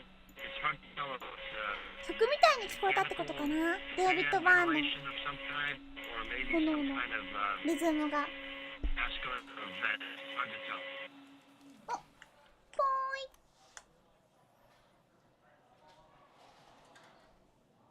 どんぶらこどんぶらこ So just a little. Copy Dragon, we hear it. Likely it is caused by a bilge pump that started at Splashdown. We're going to attempt to power that pump off. Let us know if it resolves. Copy. All right, so just a little bit of interesting communication there with the crew inside Dragon Endeavor as well as our team here in Mission Control. So when the crew was speaking, that was Commander Michael Lopez Alegria, the teams here were able to hear background noise. And so obviously the crew inside Dragon Endeavor were able to hear that as well. So that was just a little bit of back and forth describing where the sound may have been coming from or what it could have sounded like, and it sounds like it might be one of the onboard pumps that activates Splashdown. あれで帰ってくるのこのサイズなんだもんな。It's what we do. We solve problems. Exactly. It's the life of a flight controller. Absolutely. So the recovery teams are, as I mentioned before, they're positioned close to the splashdown site, but for a safe distance away. Upon splashdown, the fast boats make their way out quickly to do the initial safing and preparation of the capsule, making sure that the hypergolic propellants are not leaving any vapors around the capsule. And here we can see our recovery vessel Megan making its way slowly but surely to the capsule in its splashdown site. Once again, the capsule will be hoisted up onto the deck into that cradle, and in a very sleek and swift motion, that cradle moves forward toward the platform where we will see the crew egress and head into the medical bays. Once again, when that side hatch opens, it's the first time that that side hatch has opened since launch day, which was back on April 8th. First breath of fresh air since April 8th.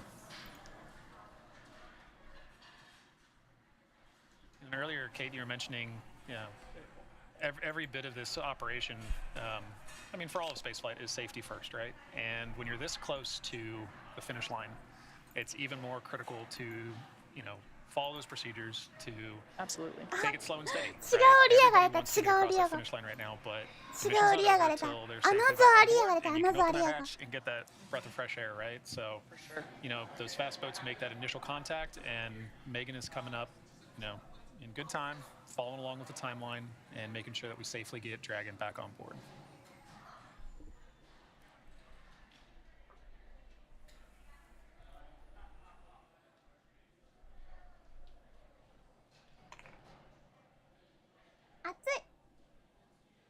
We can see that there are some swells in the water today, but the waves themselves are, you know, almost non-existent. You know, really small waves there. We can see that skies are mostly blue with some clouds, as we mentioned before, with all of the weather factors that we take into account for, so things like precipitation levels, wind speeds, wave height, you know, lightning in the area. Those are all factors that play into whether or not we get the go for undocking and the go for splashdown, which, you know, over the last few days has been the challenging factor for us. As we mentioned before, the crew was originally supposed to be in space for 8 days, ended up being in space for 17 days due to those weather restrictions, essentially, where we just couldn't get go criteria met for those various conditions. All those variables have to add up to the right solution, right? And you can have one variable, it's great, we don't have a lot of wind, but if you have rain in the area, it makes it really difficult to do those 24-hour go, no-go calls.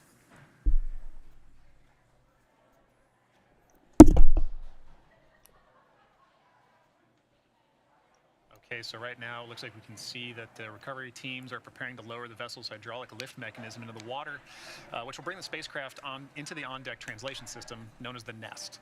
So Dragon will remain in the nest during the crew extraction and for the journey back into port. And the capsule is currently being lifted and set on the nest.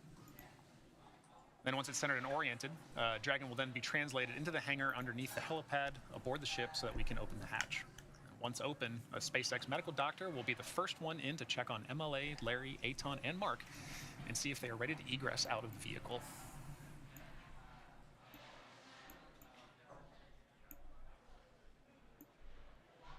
So we can see that hydraulic lift has been lowered, and they'll begin to hoist Dragon up onto the deck. There's that crew member you mentioned who climbs aboard Dragon to ensure that the rigging gets established properly to pull the capsule back in. Dragon SpaceX, brace for Boom. capsule lift.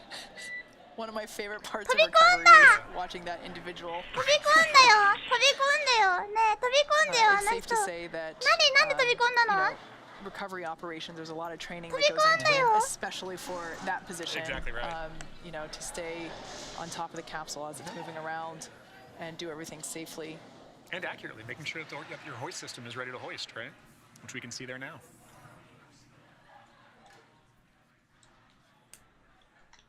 All right, so the Axiom-1 crew is now out of the water, making their way onto the deck of our recovery vessel, Megan.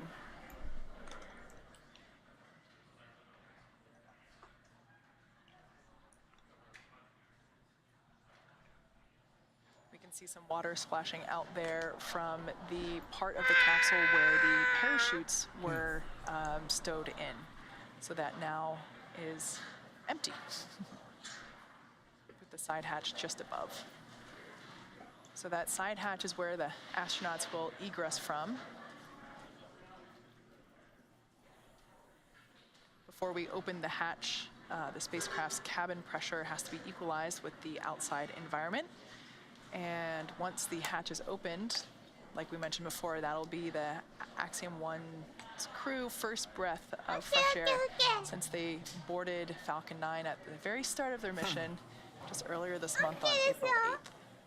So there we can see that the capsule is now seated in that cradle, and that cradle will then be pulled what looks like towards us, which is actually towards the front of the boat and closer to the bays. That ablative shield of the capsule, the TPS, is sitting on what looks like a cradle. Dragon SpaceX, welcome aboard the recovery vessel. Recovery personnel are completing final checks and stand by for translation to the egress platform. Yay! Copy all, sir. We're standing by. So we can see the recovery team there, once again doing testing to make sure that any hypergol vapors have dissipated, that the capsule is not releasing any more of those vapors. As I mentioned before, the propellants that Dragon uses on board, it's different than the rocket propellants. The rocket propellants, we use our RP1 and liquid oxygen, and in order for those to burn, we have an ignition source, which is our TTEB. So, it's like when you light a match, right? There's a flame or a spark, and it's different on Dragon. There is no flame on Dragon. The propellants combust instantaneously whenever they come into contact, that monomethyl hydrazine and nitrogen tetroxide. And they're super powerful. That's why we use them on board Dragon for those Draco engines. But they are toxic if you inhale them. So we can see the crew there had their ventilators on, and they're just performing those final tests to make sure that the Dragon Dracos are not venting any of those hypergols.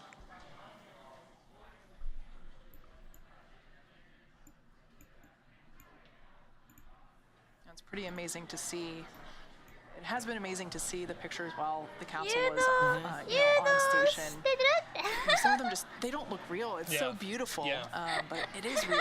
And to see, images before splashdown and after splashdown, it's incredible because it just shows, how effective the materials are that we use on that thermal protection system. Right. As I mentioned before, we do replace the TPS for missions. That part itself is not reusable yet. So while on contrast, the interior, the bones, the structure of the capsule, that is reused. Right. So this capsule has now undergone its third recovery, having previously flown on the Demo 2 mission as well as the Crew 2 mission.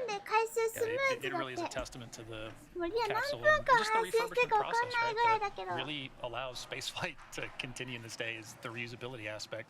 Seeing how clean that vehicle was at launch and still seeing 2 stickers on the inside, now seeing the third one and what it looks like coming back home.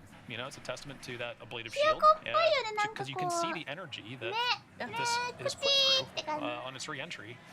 So it'll be excited to see this go for the fourth one. Yeah, ちょっとシマエナガにも見えるかな。 as we mentioned before, なんかだいぶ暗いからなんとも言えないね。 is going the same speed as the space station while it's あ on れって orbit, 取れるんですかこれって。 17,500 miles per hour. And it slows down to about 350 miles per hour during that re-entry phase. And yeah, it's just really beautiful to see evidence of that.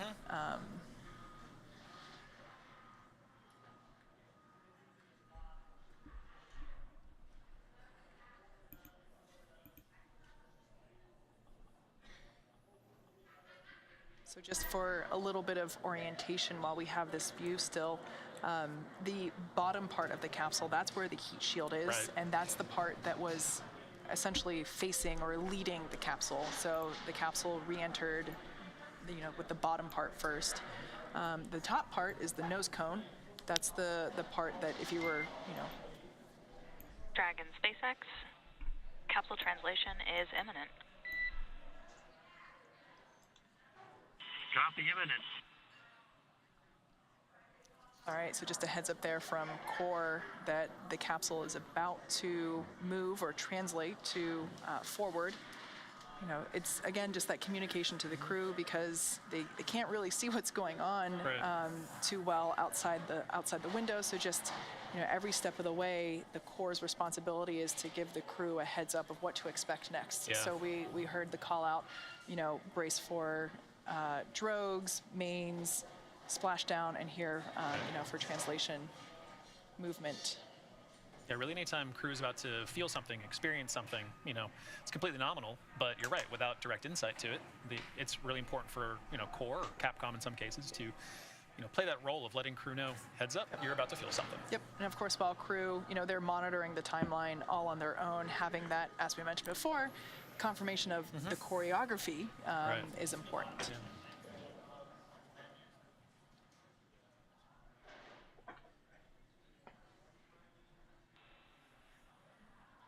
See that side hatch really coming into view now. Situated there in between the two windows. Just a recovery harness there in front of it, which of course, I know will be moved.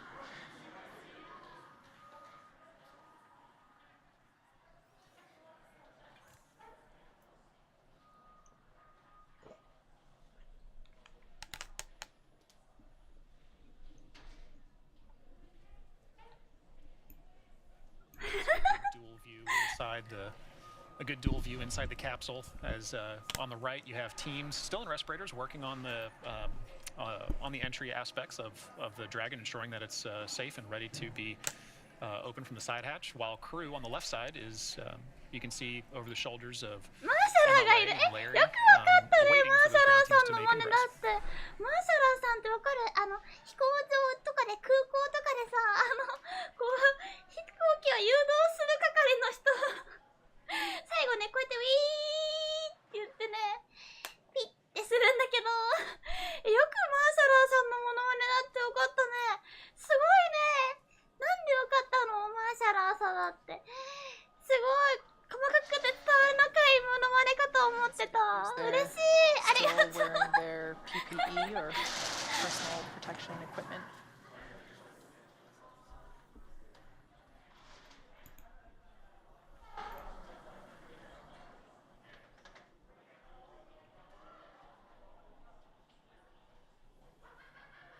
Good work! Thank you!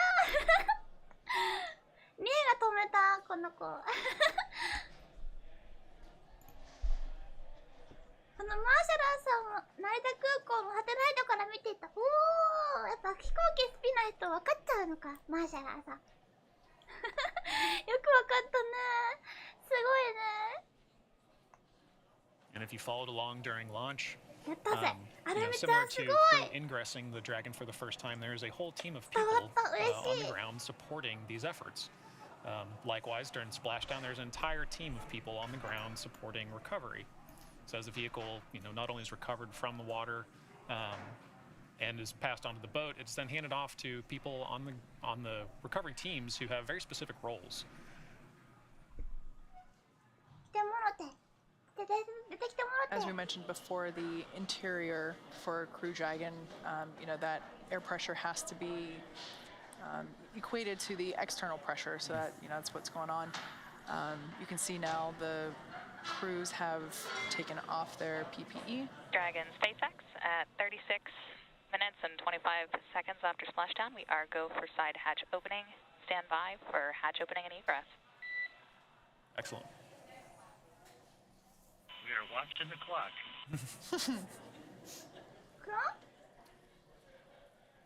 I think they're more than eager for that first breath of fresh air about to happen.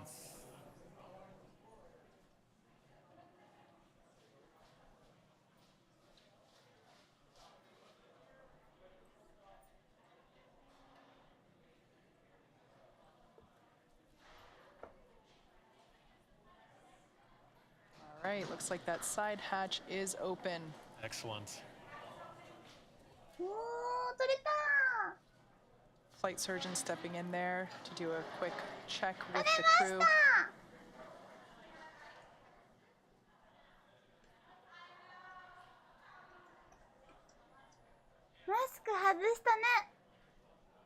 That white piece of framing there is a fixture that we'll put inside the. All right, we can see the recovery crews there inside the Dragon. Yes, we'll put that piece of fixturing around the side hatch just to protect it while the crews are, getting out of the capsule now.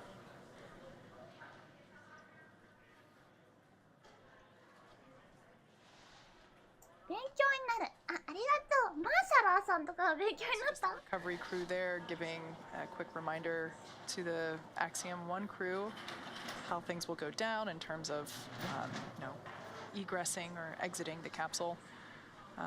We have said this before, this is something that has been rehearsed. The team practices getting in and getting out of the capsule. But, just a quick rundown, they've had a dynamic day. Exactly. It's nice to have the reminders, and it's good to just say, hey, we're almost there, but a few more steps to go before we get you out. But regardless, welcome home.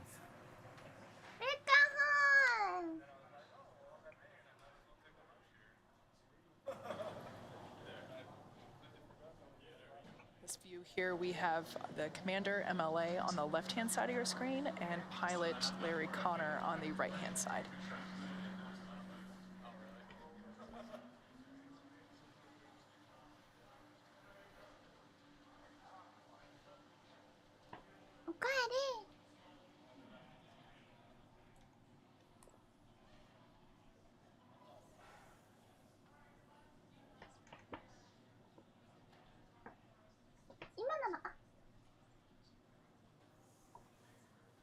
This view, you can see a few more of the ground team members just doing some final assessments and checks on the vehicle prior to crew egressing through that side hatch.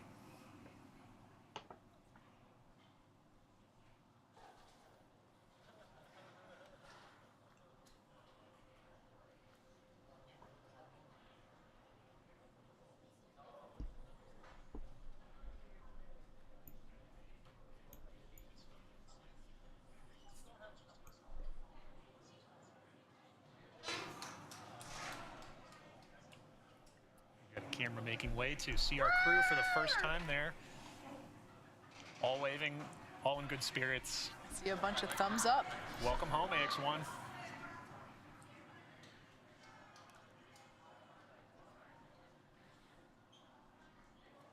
Lots of smiles on board. It's always good to see.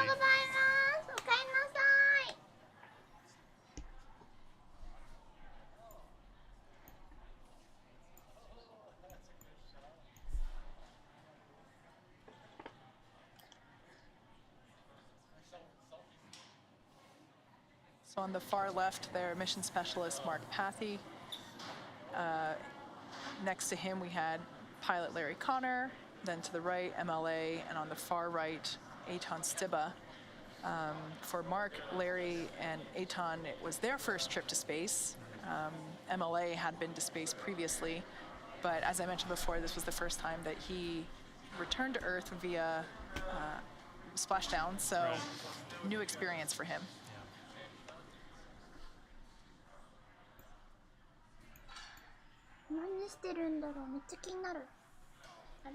Returning home on an Endeavor, but splashing down this time instead of runway landing, right? Yeah, that's right. I believe you said earlier that he flew on Space Shuttle Endeavor. Yeah. Was it STS-113? Yeah, that's right. Yeah. That's right. Which, awesomely enough, is parked here in LA. And we got to go see it the other day. It sure is.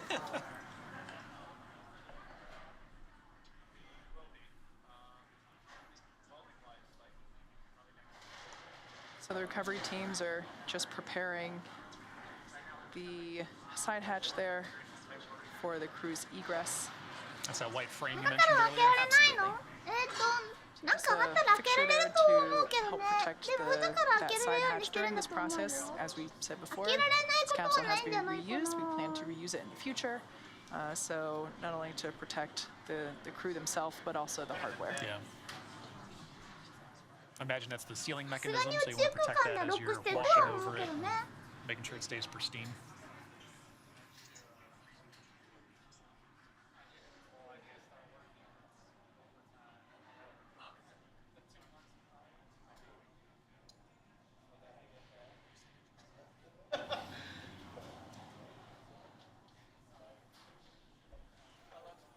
All right, so that was the footrest that we saw coming out. フットレスト。フットレスト、フットレ Detached スト。 from the フ seats ットレストが出てきたよって言って in る。 order to allow the crew to get out of their seats a little easier.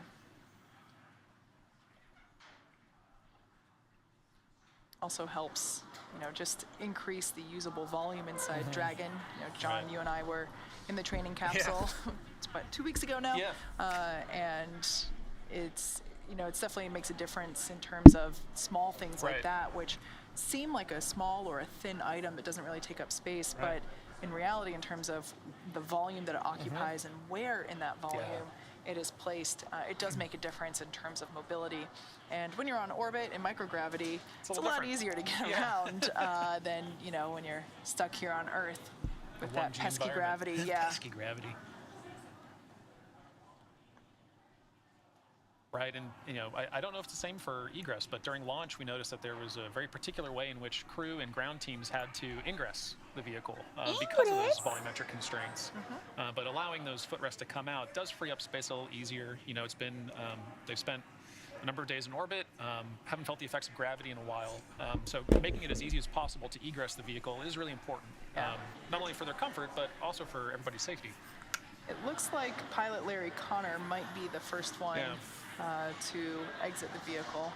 See on the left-hand shot, the right side of that screen.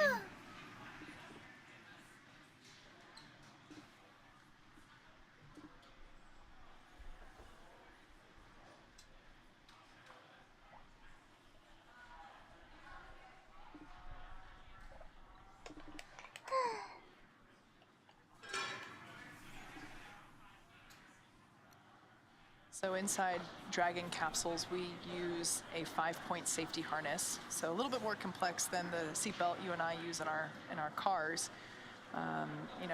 It's really designed to be safe. Make sure that the crew's ergonomics or their, the positions that their body is in during the dynamic portions of the mission, that they're strapped in properly, but also so that they're comfortable. Right. So it's it seems like that's what the recovery teams are now assisting the crews in unlatching is that safety harness. Right. So we can see there 宇 Larry 宙服着 Connor てるから開け starting れる to 仕 make 組み his 開け way る作業で out き of ないん his じゃない seat かな。 and あー onto the deck there on our recovery ship Megan.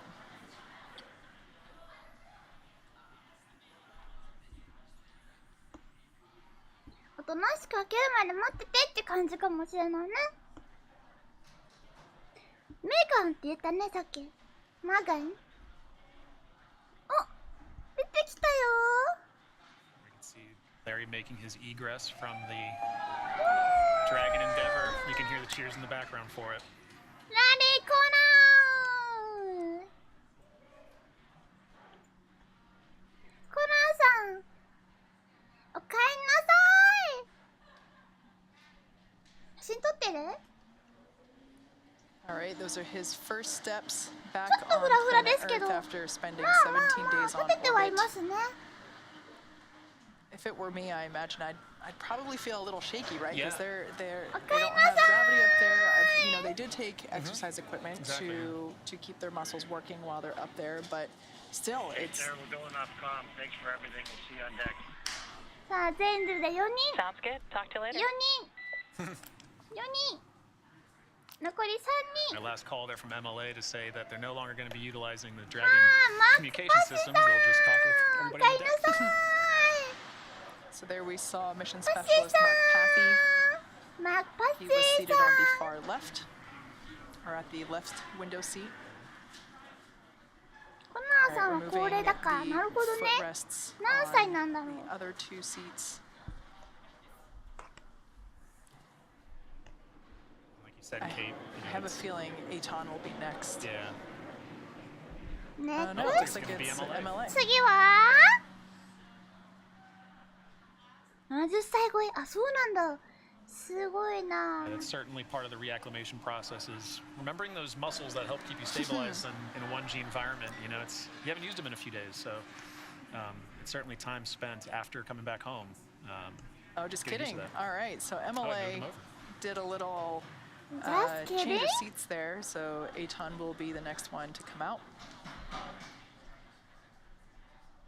It's very, you know, that feels very on par for him. You know, we've heard that MLA really was an exemplary commander for this crew, and you know, he basically just said, "No, Aton goes That's a great first. point. I'll be last." Yeah.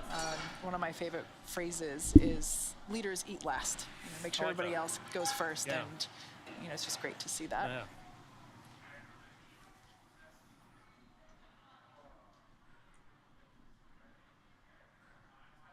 はい出てきた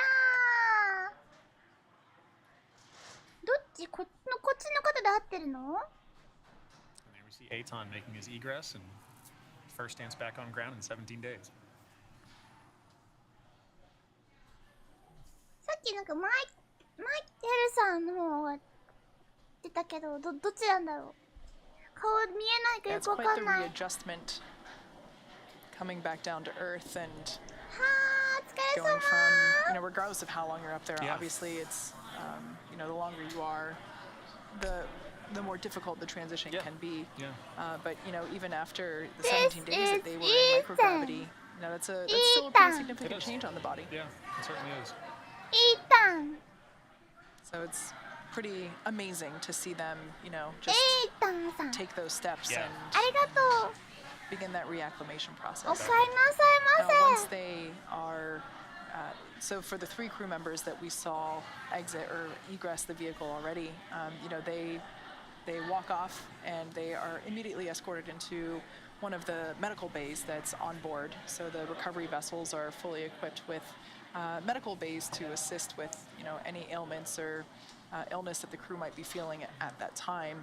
It seems like everybody was in really good spirits Yeah. and everybody was feeling quite well. But you know, that capability is on board the Dragon capsule, and so basically the crews just go in and get checked out by the flight surgeon and あれグリアさ Yeah. ん Just that capability to have that immediate assessment is really important. Even if you are feeling perfectly fine, you're taking your great steps. You know, it's all part of the ground-based operations that ensure that you come home safely and you get out of the capsule safely. so there we saw MLA slide down the ramp and 立てますか？ now standing. 大丈夫そう Welcome home, Commander MLA.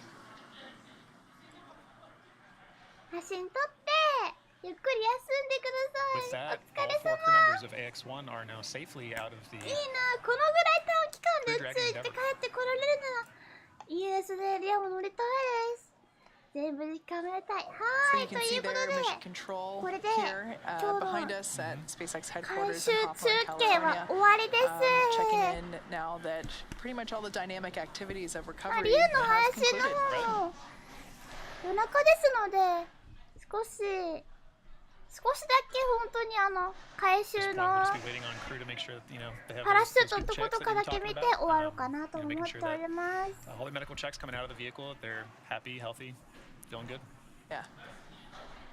All right, well, as the crews are now safely aboard the recovery vessel and have completed their journey to the ISS and back, marking this moment is Axiom's Chief Business Officer, Amir Blackman. Thank you, John, Kate, and the Axiom and SpaceX media teams. Thank you for that wonderful coverage so we could all share in this. The AX-1 mission is one of the more visible milestones of our journey to ensure that space travel is opened up to more and more of the brightest minds and eager explorers from around the world who want to make our home planet a better place. And we believe this mission, represented by the US, Canada, Spain, and Israel, advances that vision of a unified humanity reaching for the stars. Despite the strife going on the ground, the ISS crew and our astronauts continue working together as a beacon of international cooperation.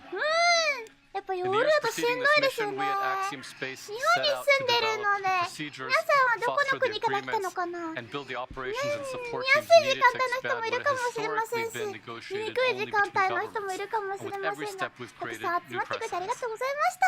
We set the bar very high for ourselves, and we asked a lot of this crew.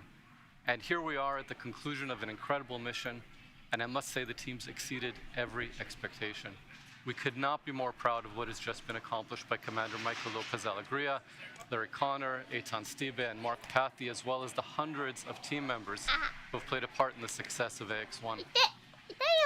Over the course of this mission, we've succeeded in inspiring those who seek to pursue a place among the stars. Over 400 interns applied for the 23 openings at Axiom. 5 additional countries made the decision to fly their astronauts with us. And every day we're approached by new innovators wanting to take advantage of microgravity.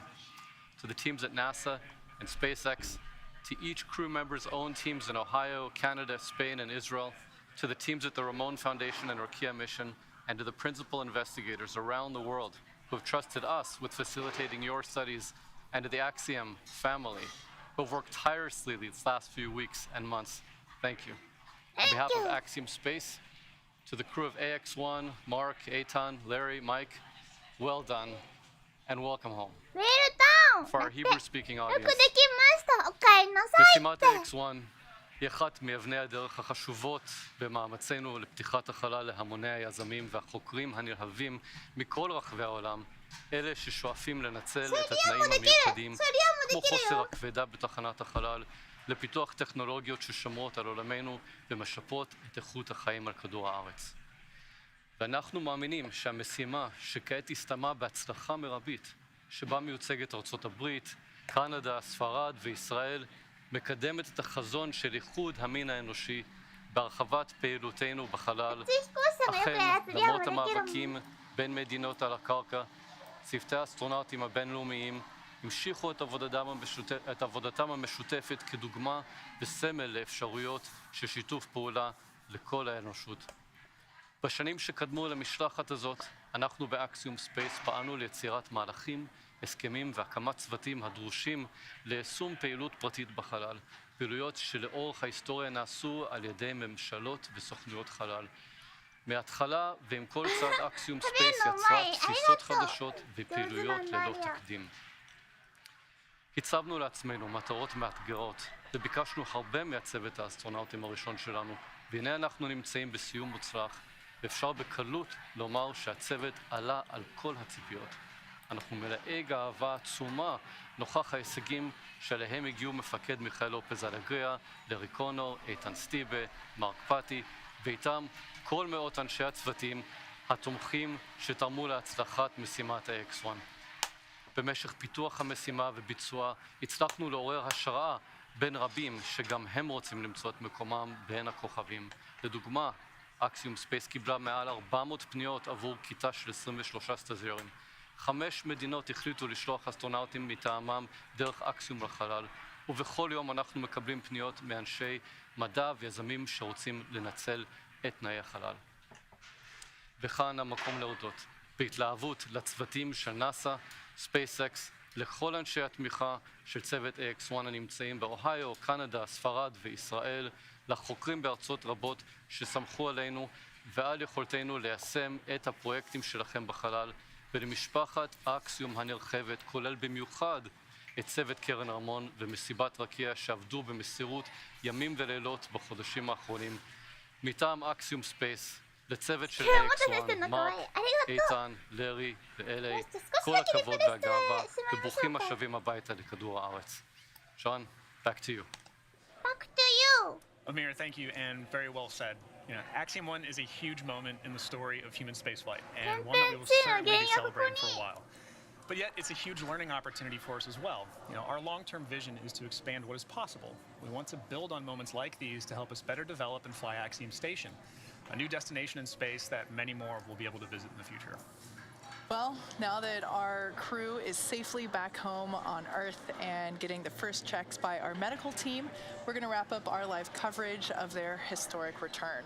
The Axiom-1 crew launched on April 8th from Kennedy Space Center, docked with the International Space Station nearly 21 hours later on April 9th, spent 15 days on station before undocking yesterday, April 24th, and now, as you just saw about an hour ago, they splashed down just off the coast of Jacksonville, Florida. Right, and this has just been such an incredible journey for everybody, for me personally, But next up, this crew is going to be able to catch a helicopter flight back to shore while they will be rejoined with their families. And so while this concludes the flight portion of the AX-1 mission, much of the research portfolios that were performed on station will continue to be reviewed and analyzed in the coming days and weeks.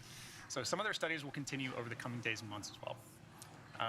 Kate, I know that the teams here at Hawthorne are now turning their attention towards Crew 4, so you guys have a bit of planning to do for that. Yeah, expecting to launch our next NASA crew, which is Crew 4, on the 27th, and hopefully returning the Crew 3 crew, just like we did the Axiom crew. So once again, weather, hoping that it plays along. Exactly. Well, Kate, it's been an absolute pleasure sharing this desk with you. Thank you so much for this opportunity, both for the launch of AX-1 on April 8th a few weeks ago, and now we're landing today, so thank you very much. And to all of you watching, thank you for tuning in. It's been an honor and a privilege to share the journey of MLA, Larry, Aton, and Mark, the first all-private crew to the International Space Station with all of you. As we've said from the beginning and throughout this mission, the AX-1 mission is the first step in teaching us more about how we approach this next chapter of spaceflight together. Understanding how we work together as a team to allow low Earth orbit operations to evolve is a critical step in this relationship. Like every good relationship, we're going to challenge and learn from each other along the way. Because ultimately, we all want to see the same thing, and that's mission success, right? So be sure to check out axiomspace.com as we continue to pursue new commercial opportunities for human spaceflight. I'm John Rack with Axiom Space. This is Kate Tice with SpaceX, signing off with a final welcome home to the crew of AX-1. Thanks everyone for joining us. We'll see you soon. Bye! Okay.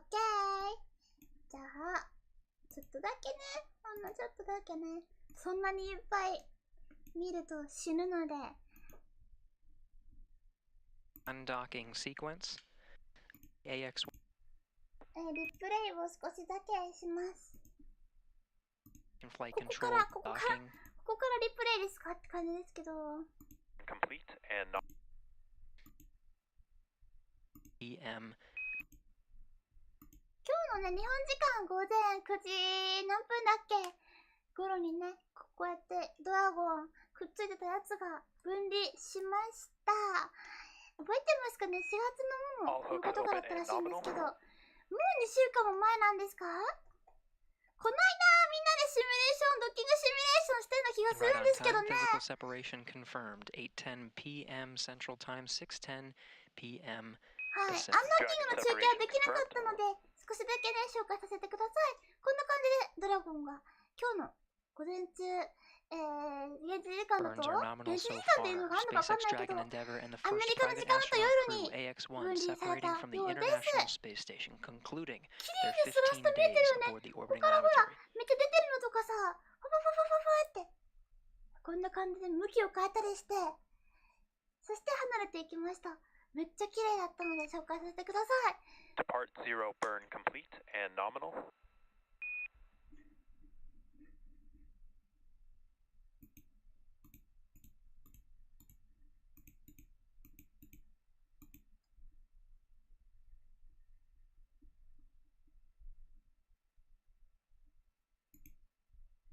いい感じですね。よく見えるでしょ？めっちゃ綺麗だってね。Nominal burns for the SpaceX Dragon Endeavour. That's a good undock burns on the first departure burn. Depart burn 0 looking good. Depart burn 1 coming up in about 5 minutes.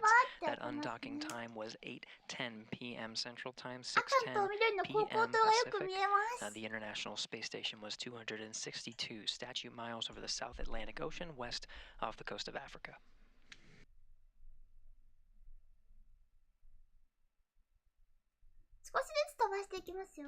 Of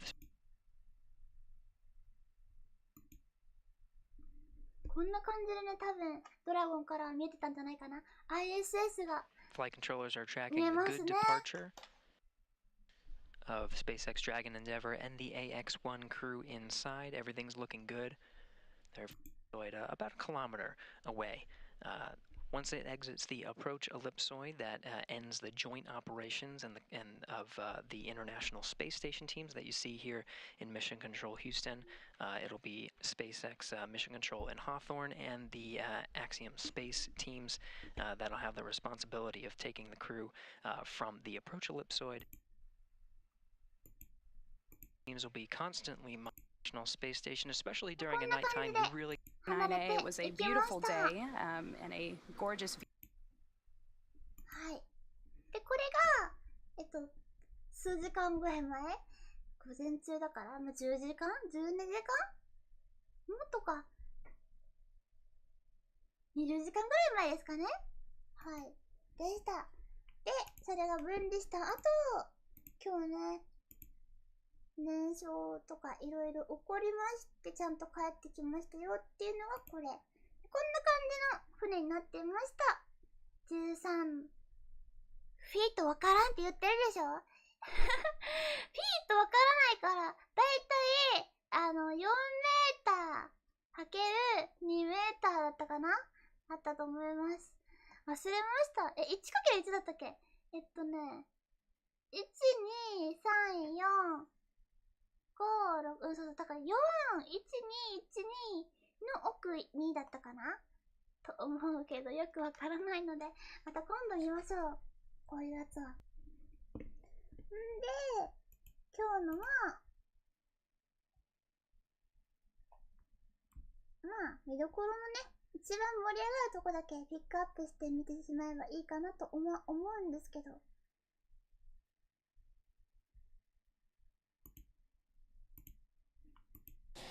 Next up, Dragon will jettison its trunk, which is the cylindrical, unpressurized part of the spacecraft. And once the trunk is separated, Dragon will be running entirely on battery power. The trunk is currently connected to the aft or bottom section of the Dragon capsule, where the heat shield is located. Right, and from there, the spacecraft will use its forward thrusters to perform a deorbit burn, which will put Dragon on a trajectory to return to Earth. This burn will last about 10 minutes once it starts. This will be the last time we use those forward bulkhead thrusters. After that, we will close and lock the nose cone in preparation for re-entry.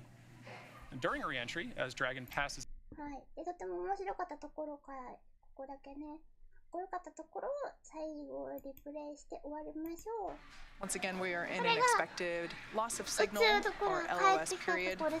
Essentially, we're not able to receive any communication from the crew at this point in time, but as I said before, expected. The crew knows that. The teams on the ground here know that. Right, and that was one of the critical roles earlier of beginning acquisition. かっこいいよね。これ本当にかっこよかった。この奇跡みたいなのもすごく良かったし。めちゃくちゃ綺麗に見えましたね。願い放題です。Copy that. Great to hear from you.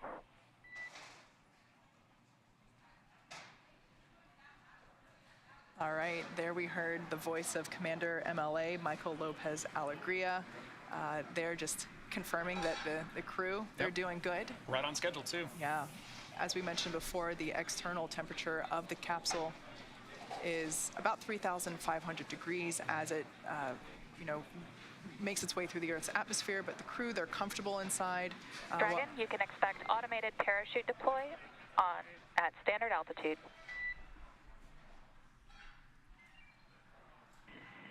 Copy that, sir. All right, so just a heads up there to the crew that they can expect to feel those initial drogue parachutes deploy. Right. As I was saying before,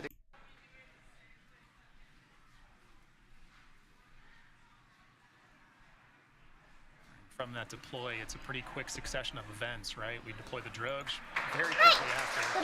There we go. We're seeing the drogues deploy now.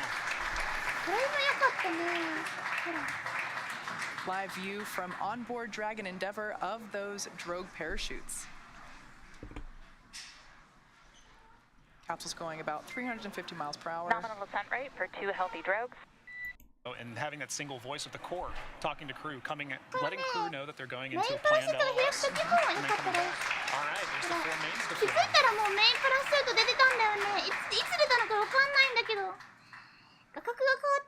Alright, so we have visual on 4 mains. So there we heard that confirmation of 4 mains deploying. And descent rate nominal.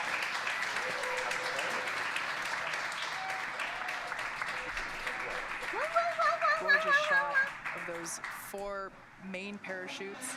1,000 meters. Copy 1,000 meters. So just the crew reporting that they're only 1,000 meters right. From Splashdown. Right. Landing in water is simpler, therefore more reliable, and it provides more margin against unlikely parachute issues.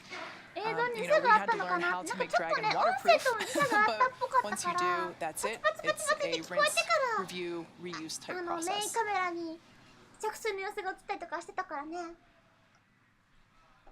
800 meters. Copy 800. Once again, our Axiom-1 crew is targeting a splashdown in the Atlantic Ocean at our Jacksonville recovery zone. The recovery teams are in the area waiting for that splashdown confirmation.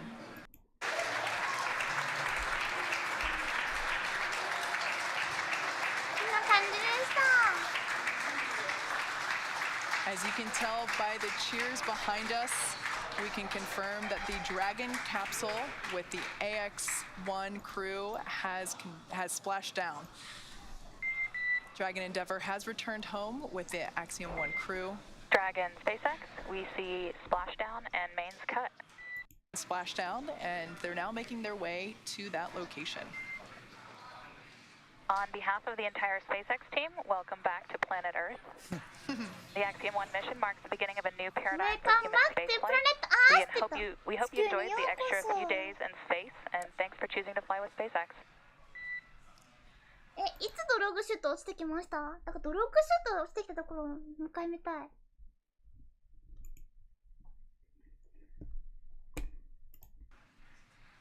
Ground, happy to have crew back home.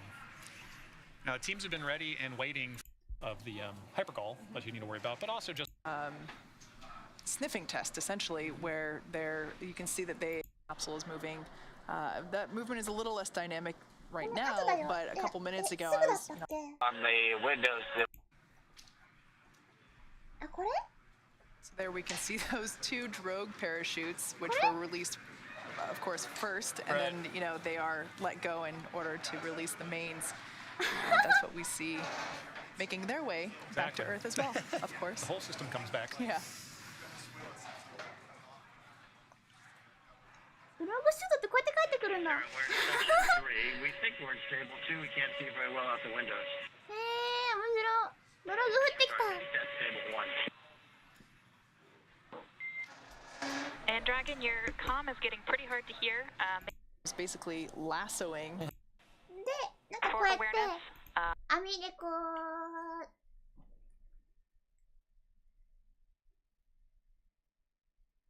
網でこうやってってして捕まえて船に持って帰ってきました。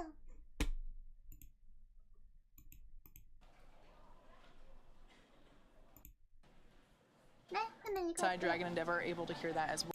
But if you have rain in the area, it makes it really difficult to do those 24-hour go no go. 釣り上げて。The propellants that Dragon uses on board.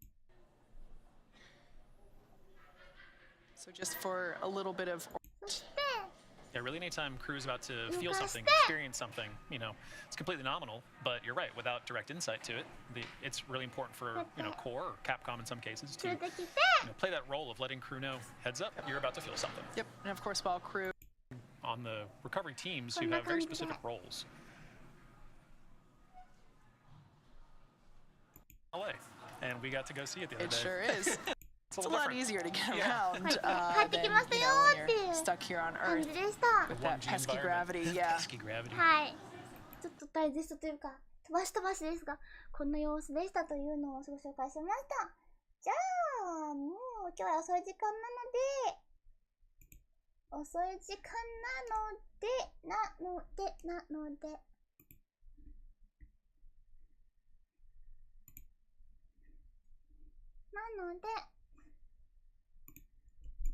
リアもどうしようかな。これに乗りたい。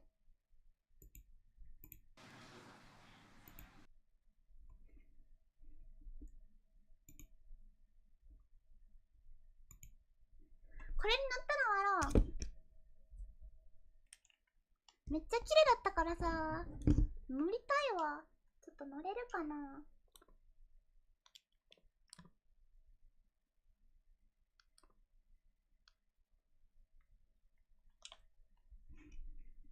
あれだけやってみよう。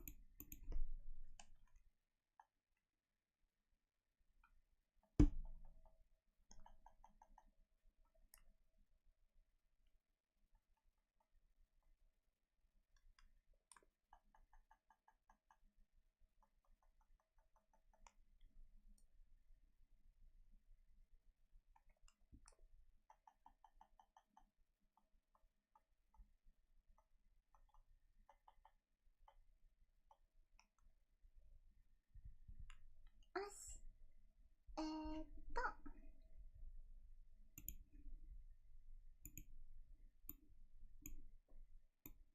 こうして、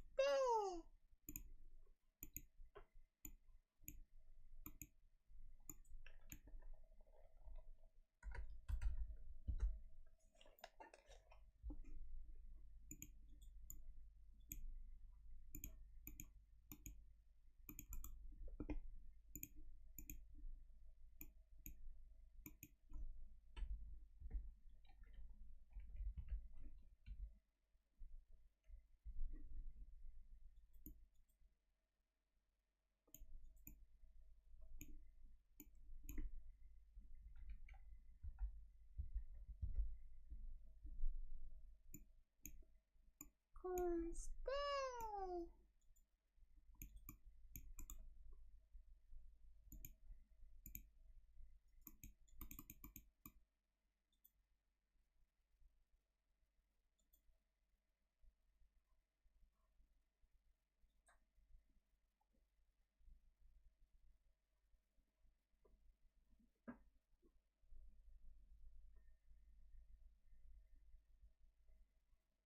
もうちょいかな。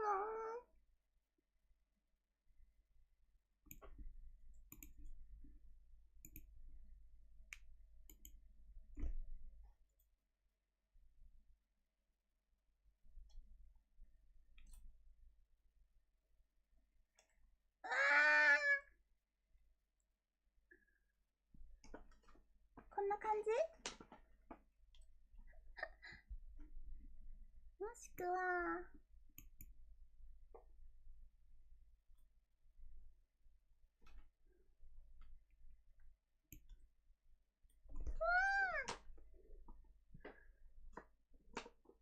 こんな感じか。こんな感じか。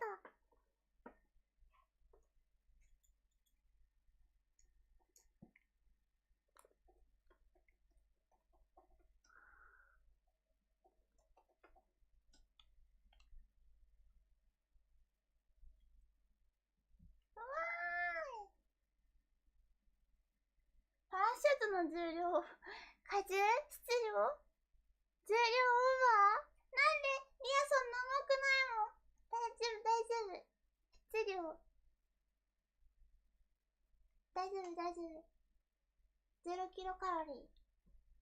大丈夫、大丈夫。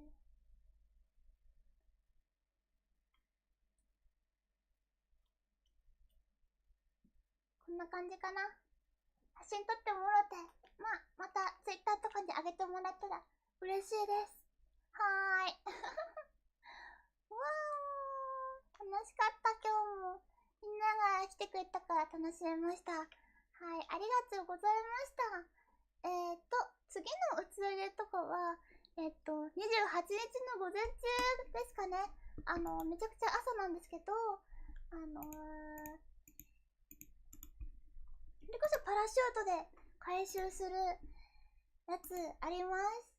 エレクトロンさん、ロケットラボエレクトロンの打ち上げあるので見に来てください。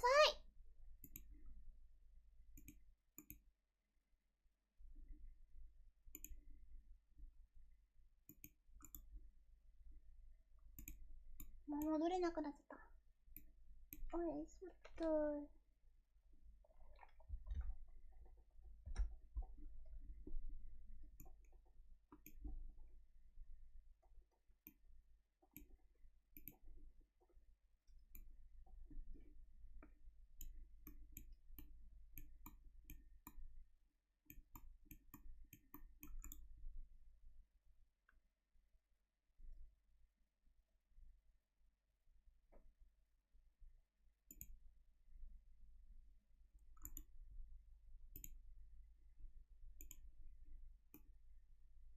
お、帰れそう。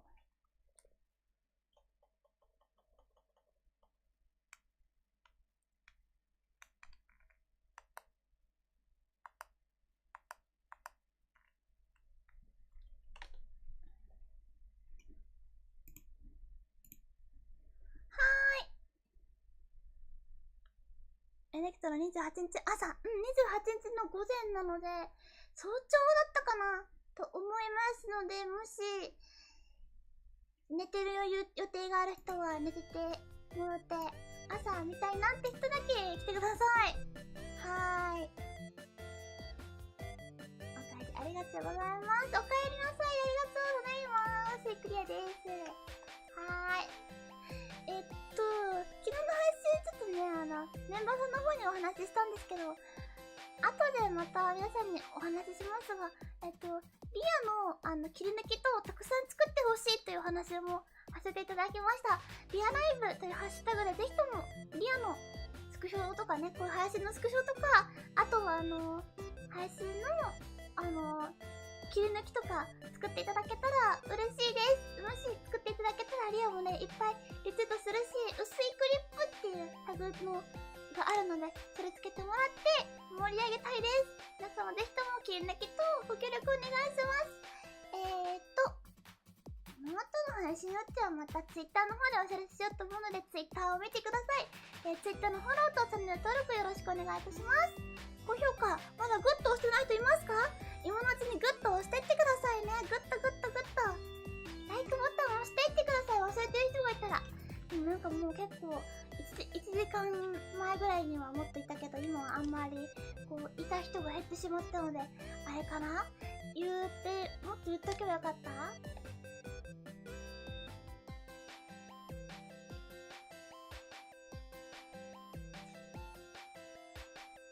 ラブ。